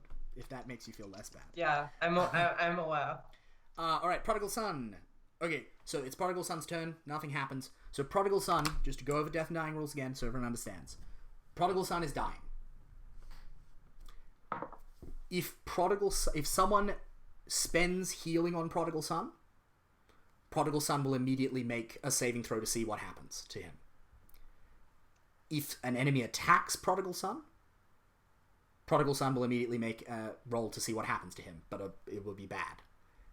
With a penalty, as opposed to if someone heals him, it'll be with a bonus. Otherwise, at the end of the encounter, provided that you're all still conscious, Prodigal Son will make a check. So now we all understand. Okay. So, Prodigal Son lies there choking on his own blood. Okay.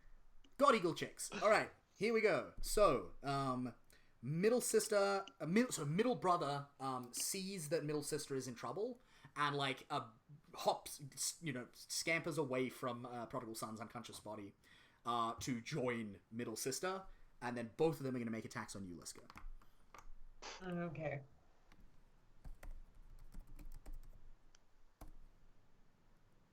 So that is a hit I love this.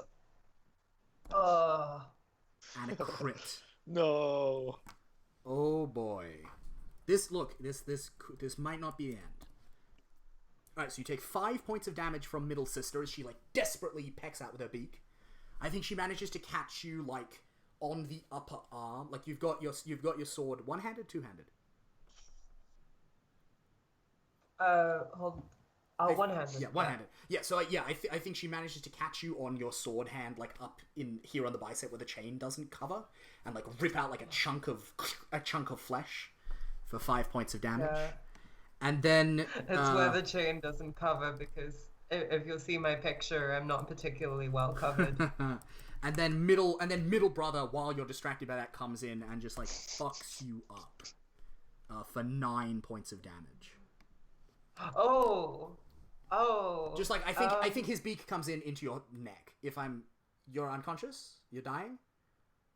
Is that more hit points than you -4. have?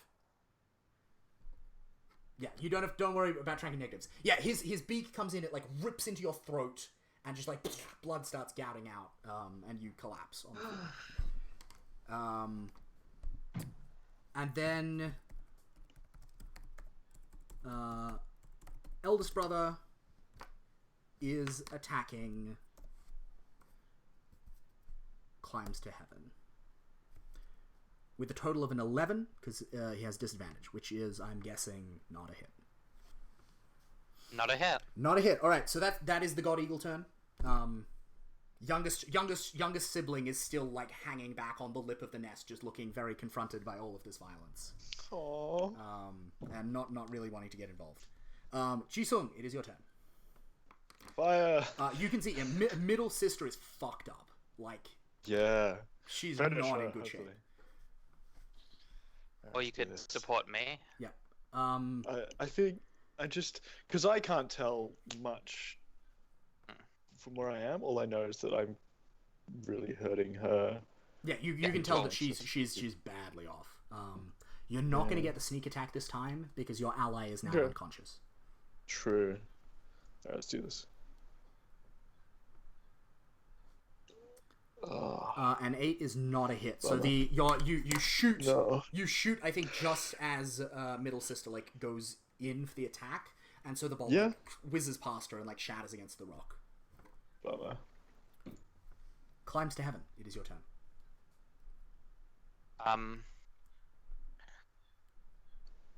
You know what? I'm gonna preach some more.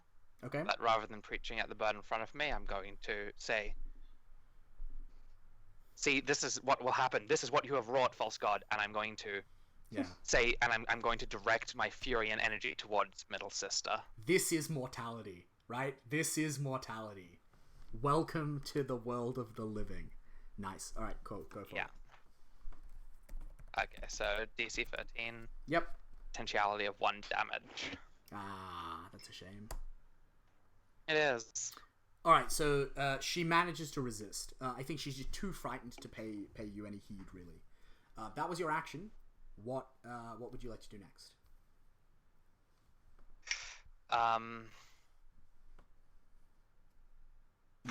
You still have a talk action. Yeah. You know what? I'm going to use my talk action Yep. to say. To say to older sibling, let us go free and your sister lives. Yeah, nice. All right, go for it. Give me etiquette. I'm not going to give him advantages this time around because I think he is slightly shaken by seeing his sister bleed for the first time. Oh, I actually haven't set up Oh. one of my things, so can I just set it up with Yes, etiquette? absolutely. Sorry, I just realized I'm a bard, so I have like 6 skills plus the acrobatics, so... Yes, you do. Absolutely. And actually, Cool. yeah, as you... etiquette would make a lot of sense as someone who deals with and speaks with spirits. So 17 is the number. So I'm going to roll... Okay, I'm going to roll charisma, and then I'm just going to have to plus that with 2. Yep. Because there's no easy way to roll it. Ugh, no. Yeah, so I think eldest brother lets out like a haughty screech and is like, "My sister will live once you are dead." Yep. Oh, wow. Yep, that's all he's got to say on the subject. All right, so back up to the top of so Shunmo is dying. Back up to the top of the initiative order. Prodigal son is dying. So youngest, middle sister and middle brother,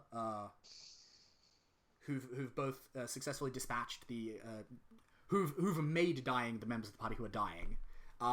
Don't they're not gonna mercy kill you or anything or drag your bodies off anywhere. They both start slowly hopping up the cliff towards where Jisung is perched. So they take a movement. They only make it about halfway up. Their movement speed isn't great. Yeah. And then youngest sibling is still kind of hanging back, just watching. And elder brother is going to take another attack on Climbs to Heaven. Is 12 a hit? Gemma? No. Yeah, so I am armored by my... Yeah, so I think he bites at you expecting to just rip through your robe, and instead bites down on one of the hidden sewn in leather patches and lets out a indignant squawk because you're cheating, and then kind of pulls back. Jisung, it is your turn. My ally's in trouble. Yes. In a fire. Though it is worth mentioning, not the next turn, because that'll be next turn you will have 2 of them in your face attacking you. That is true. And if you can take right now, none of your threats seem serious to them because mortality is not something they understand. If you can kill middle sister, oh true, but potentially the whole if she's situation changes. She's limping at me. I still want to finish her off. All right. Oh, so I seem to be doing very well, having a debate with a giant bird. That's true. Yeah, you're not in any too bad a state so far. All right, that's it. Finish her. Yeah. That is a hit. That's a hit. That is a hit. That is for sure a hit. And do some damage. Look at that. Nice. That's how we I roll. think it's very nearly maximum damage. Josh, describe for me what it looks like when Jisung kills middle sister. In what regard? The arrow. Yeah, I mean, you tell me. This arrow kills her. Tell me what it looks like. Tell me what happens. So it was pretty cool. The focus honed in and the world blacks out apart from the aim down the sights of the bow, and midway through a jump, the trigger gets released and the arrow just protrudes through. Yeah, it just sprouts out of her breast. Somewhere on the facial region, maybe. Yeah. Okay. Yeah. So it goes into an eye. It sprouts out of one eye. Ugh. Yeah, and she just lets out a desolate shriek and just drops dead. And blood starts to pool on the rock around her. Climbs to Heaven. It is your turn. Remember, if you have Healing Word, and I don't know that you do, but do remember that is a bonus action.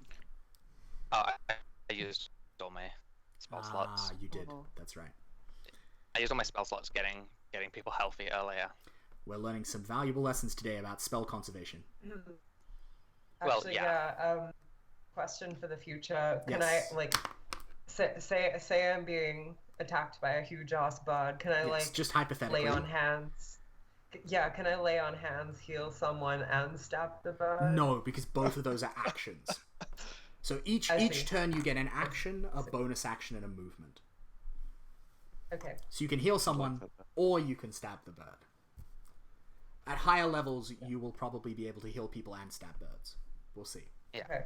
So And there's also a free action, which in this case is talking. believe in your mortality. Yeah, as Leave us be. As middle sister tumbles down, like I think her body like falls, like back down the ridge and lands like on the edge of the nest, and like, you know, like feathers, like wings spread, like some kind of like martyr, sacrificial angel imagery is going on, and the blood starts to spread, and I think it like touches youngest sibling's foot, and youngest sibling is like, eldest brother, what is this? I don't like, what is this? I don't like this. And he's like backing, like terrified away from the blood. And I'm gonna roll a dexterity saving throw.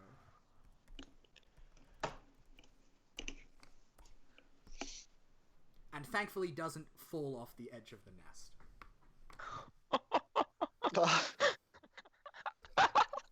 That would have been really funny. Alright, what are you gonna do?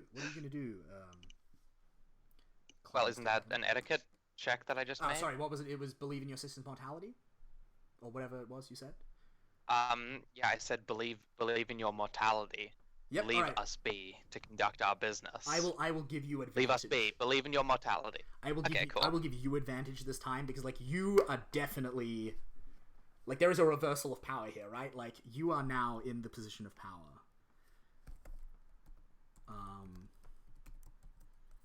And that's +2, +3, so that would be 26. No, not 26, 24. Where's the +3 coming from? +2 from proficiency. Sorry, not +3, +2. So 23. +2 from All right, proficiency. that's a success. Yeah, so I think like eldest brother like just stops, goes like dead still, just staring at the corpse of middle sister.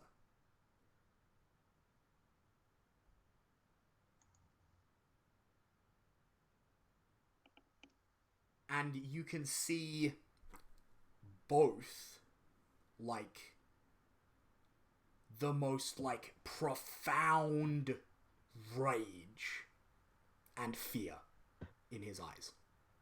And he backs up. He walks over and, like, stands protectively in front of youngest sibling. And is like, and like calls out for middle brother, and is like, middle brother, leave them. And we're gonna see if middle brother is going to obey. No, he is not. So middle brother ignores him. But yeah, like he's just backed off. He's not engaging anymore. He's just standing between you and youngest sibling with a look of like horrified, terrified hate in his eyes. Like this, he has heard from his mother what mortals are. This is what mortals are. The corpse of a young fledgling god bleeding, dead. That's what mortality is. That's what human beings are. And he's just standing there. He's done. He's out of the fight. Unless any of you want to fuck with him, he's done. So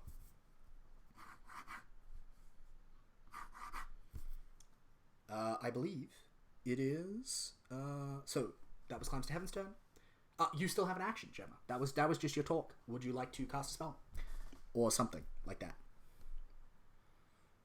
or see if you can make middle brother be more compliant?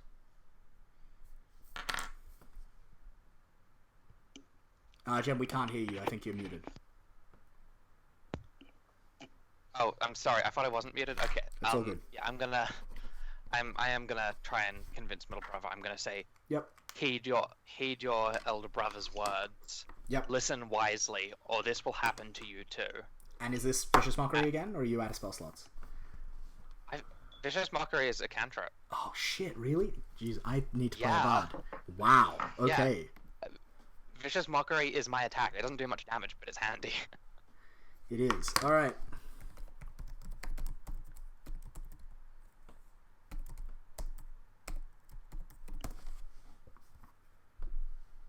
All right. So he takes Yeah. 1 point. Yeah, he takes a point of damage. But he also has disadvantage on his next attack. And he has disadvantage in his next attack. All right, fantastic. Which is what I love about Vicious Mockery. That's the good thing. All right, so Shunmo is dying. Prodigal Son is dying. God Eagles. Oh, I also move 35 feet towards whichever of those two are closest. You're Prodigal Son or like Shunmo. you're within. Okay, you're standing over Shunmo now. Yeah. Okay, cool. Yeah, you're close enough. All right, so the God Eagle chicks, oldest brother and youngest chick are doing nothing. Middle brother is pecking away at the God Slayer, the killer of his sister. Oh no. He will have revenge with a 15, Disadvantage? but disadvantage, so maybe he won't have revenge. Thank you. 15. Oh, 15. Is that a hit, Josh? damn. My armor class is 14, so that's a hit. All right, roll d6 plus. What is it? Let me just check that attack. All right, yep, d6 plus 3. All right, you take 8 points of damage, Josh. And that's all my... Oh man, God.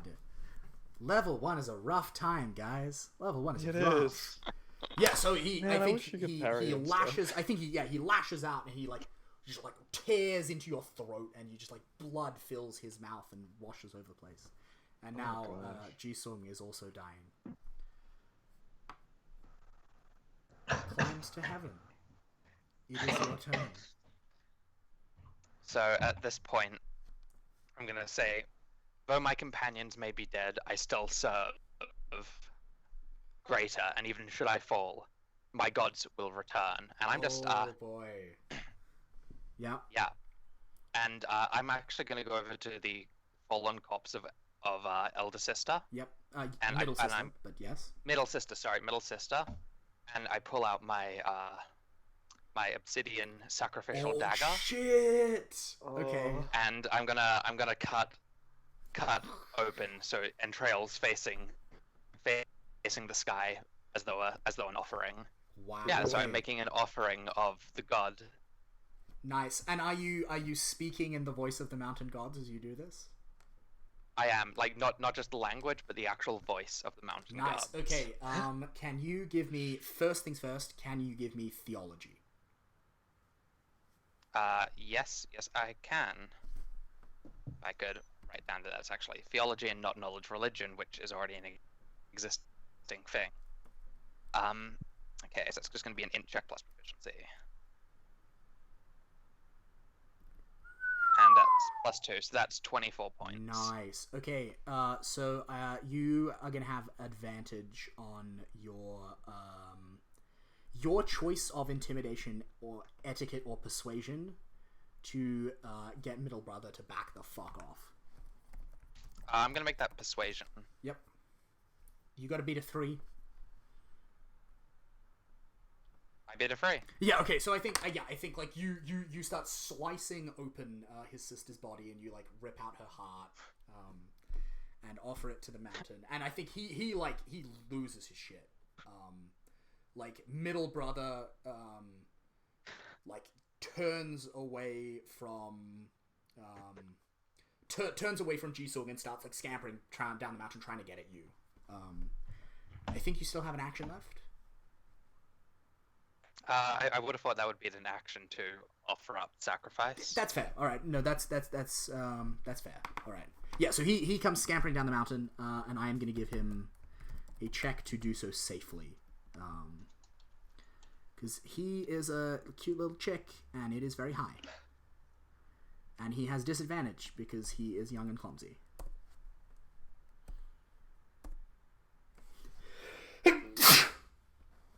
Oh.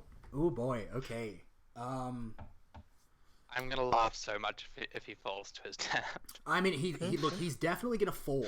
I So said out it's- just if that happened. Yeah. So I said, Josh, I said 60 feet up, didn't I? That's pretty high. Yeah. You were 60 feet up. He's gonna take 4d6 points of falling damage.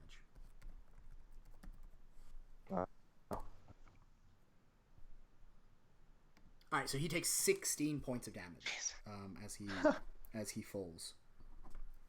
Yeah, so middle brother comes is running down towards you and like misses a step and then just like falls and rolls and rolls and rolls and rolls and like smashes down hard, and like you hear like something, possibly several somethings, like break, and there's like blood blooming under the skin where there's some really horrible bruising already starting to form. Like middle brother's fucked up. But still, he like gets up and like comes staggering forward towards you, climbs to heaven. But he doesn't have enough movement left to reach you after beginning the walk and standing up. He doesn't have enough to get into attack range. So he's like up in your face, like staggering drunkenly and half concussed, but he can't attack yet. What do you do? Okay. So I'm going to just call this creature a fool among fools. Nice. Smallest hatchling of the nest. Ooh. I mean, technically not true, but ooh. Smallest hatchling of the nest in mind, if not in body. Oh yeah. Okay. Yeah. Nice. There's a word for that in God language. Yeah. I just think he doesn't even register. Like he's just like blood crazed, completely blood crazed. All right. That is climbs to heaven. That was your turn. Shunmo is dying. Prodigal Son is dying. He is going to make an attack.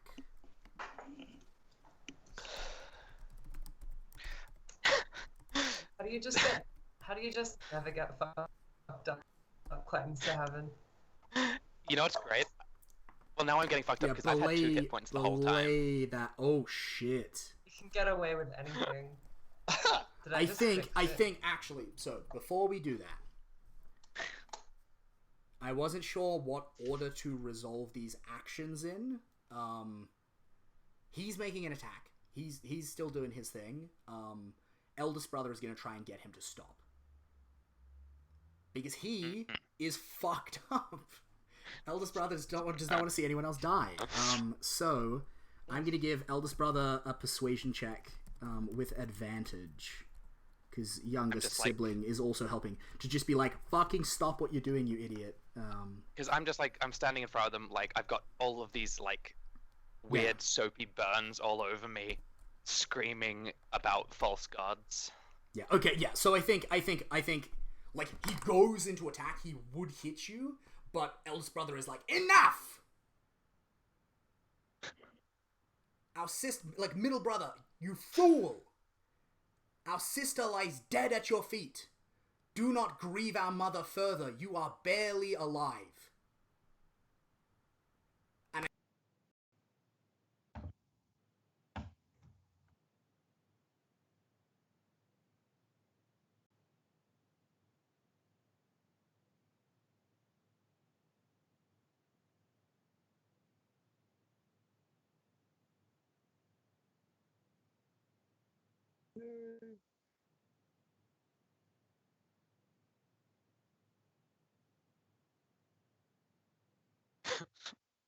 Oh no.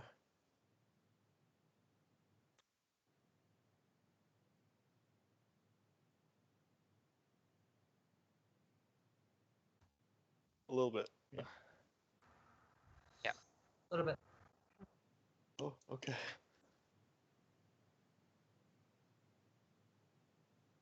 Just a flat old.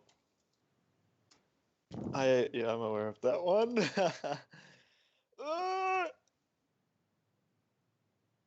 Okay, that's okay, I guess.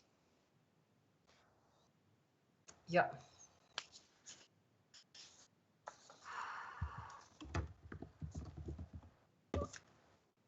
Oh, Sorry, I just typed 1d.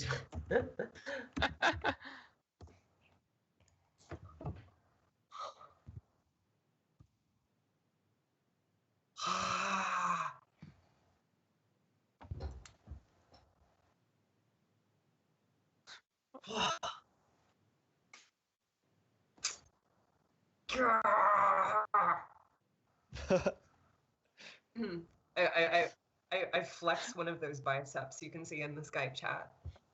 Beautiful.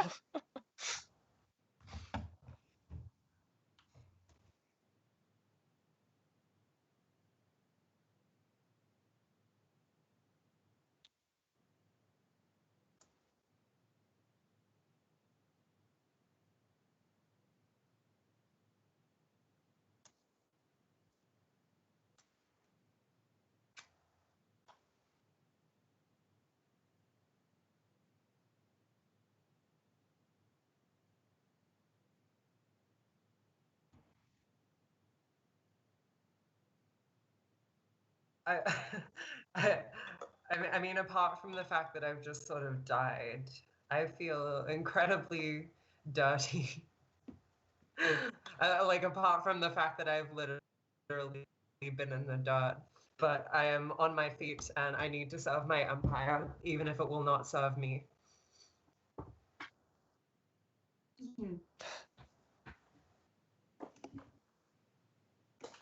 Yep.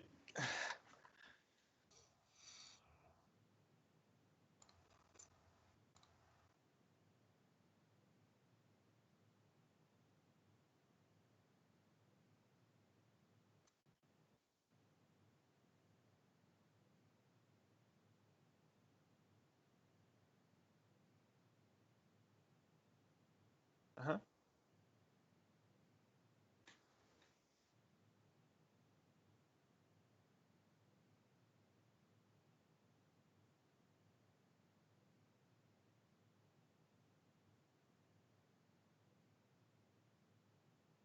Not a huge amount of time.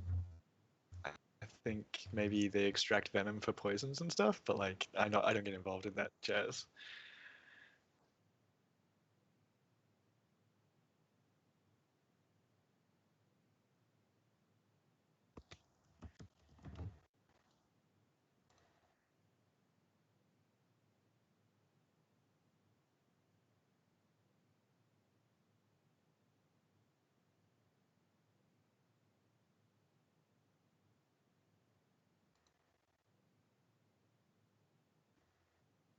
Scary.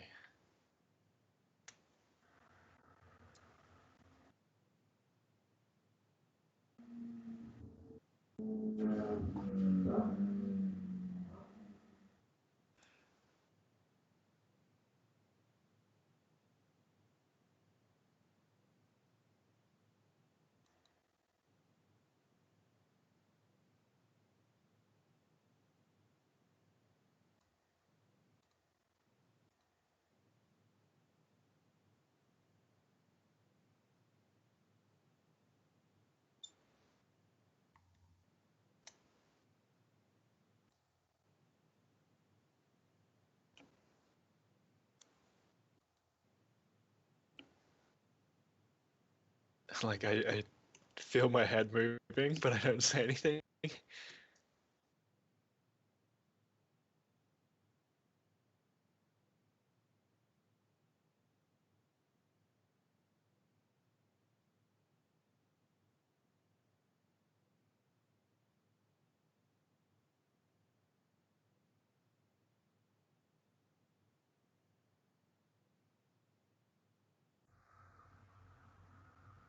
Sounds like a good deal. Tell me where you the greatest.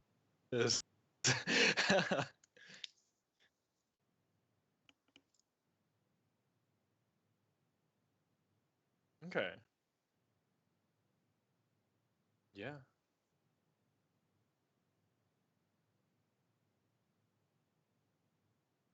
Uh-huh. Okay. Thank you.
I'm concerned about taking the whole body because if Eagle Mom or Eagle Dad come back, they can probably find us quite easily. Then again, is leaving a sacrificed baby eagle body going to be any better in terms of the rage of the giant eagle god? True. Yeah, like they're gonna find us either way. But I actually no. I say that we need to leave it on the mountain because the sacrifice has been made.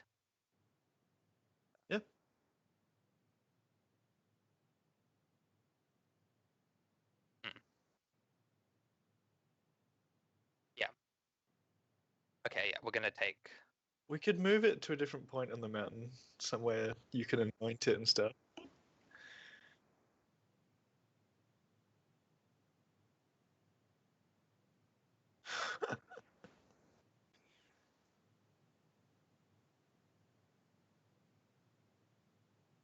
Yeah, I do.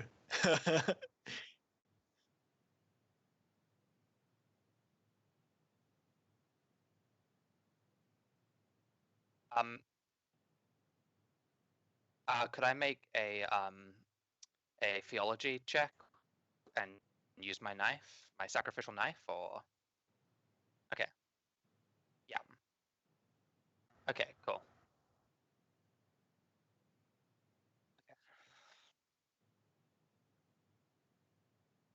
I will help whoever does it. I'll do it if you help.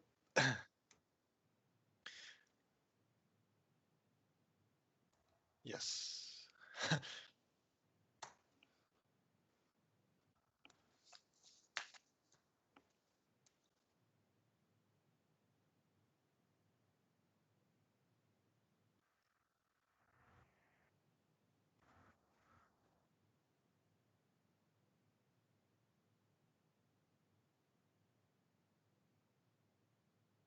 Hmm.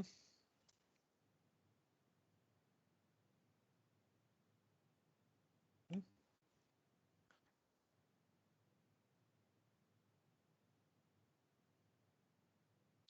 It's either that or do we do? Does everyone in the party think that we might be able to carry it down to the stream from earlier? Why? We think- Oh, right. No, because the stream ended in a pool though. You said. Yeah. Okay. Yeah, I mean, It's a smart choice. I would like to dissolve it in the alkali pool as a sacrifice, though here would also be a fine sacrifice point. But okay, so we can just do that. Yeah, I'll help. I have. Oh. I don't know if my religion applies here. Oh, Okay, great. I'll leave I you to do. that. Very good religion. Yeah, I'm happy to help out. Whatever way is that.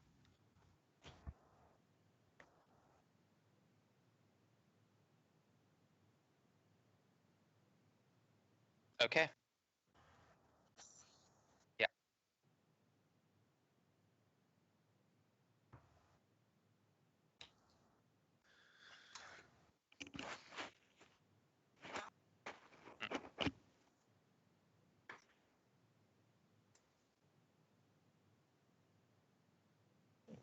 Yeah.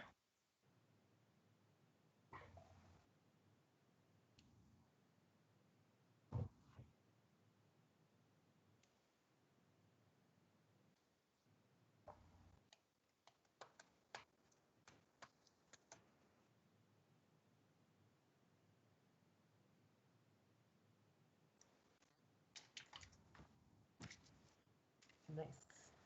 152. Yeah.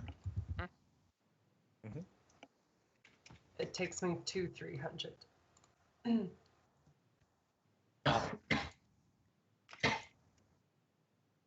Yeah. Yeah. So sorry, is that total from the eagles, from the blood, from the? Yeah. Yeah. Okay. Cool. Perfect.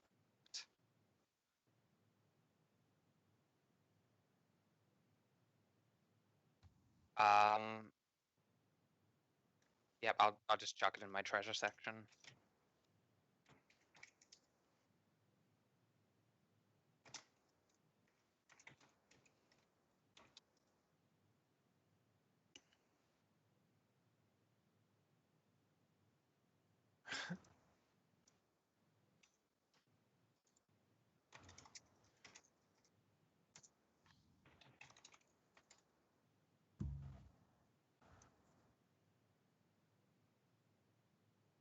It's horrific. Oh, I've had that realization many times. I genuinely thought it was gonna end.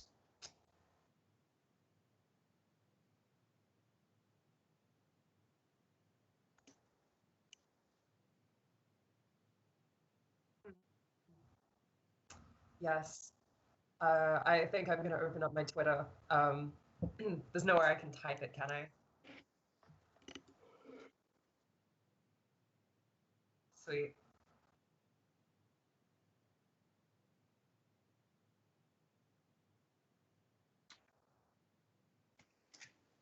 I don't really have anything in particular.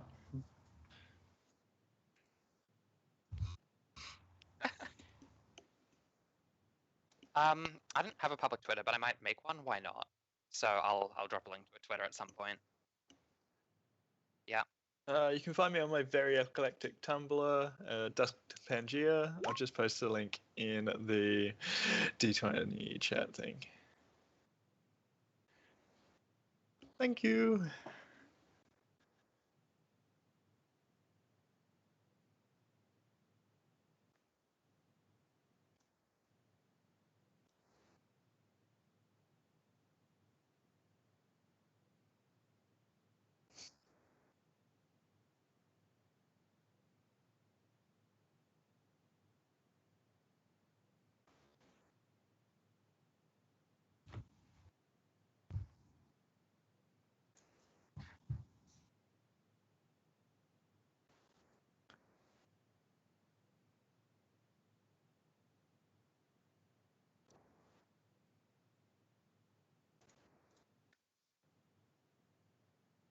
Bye.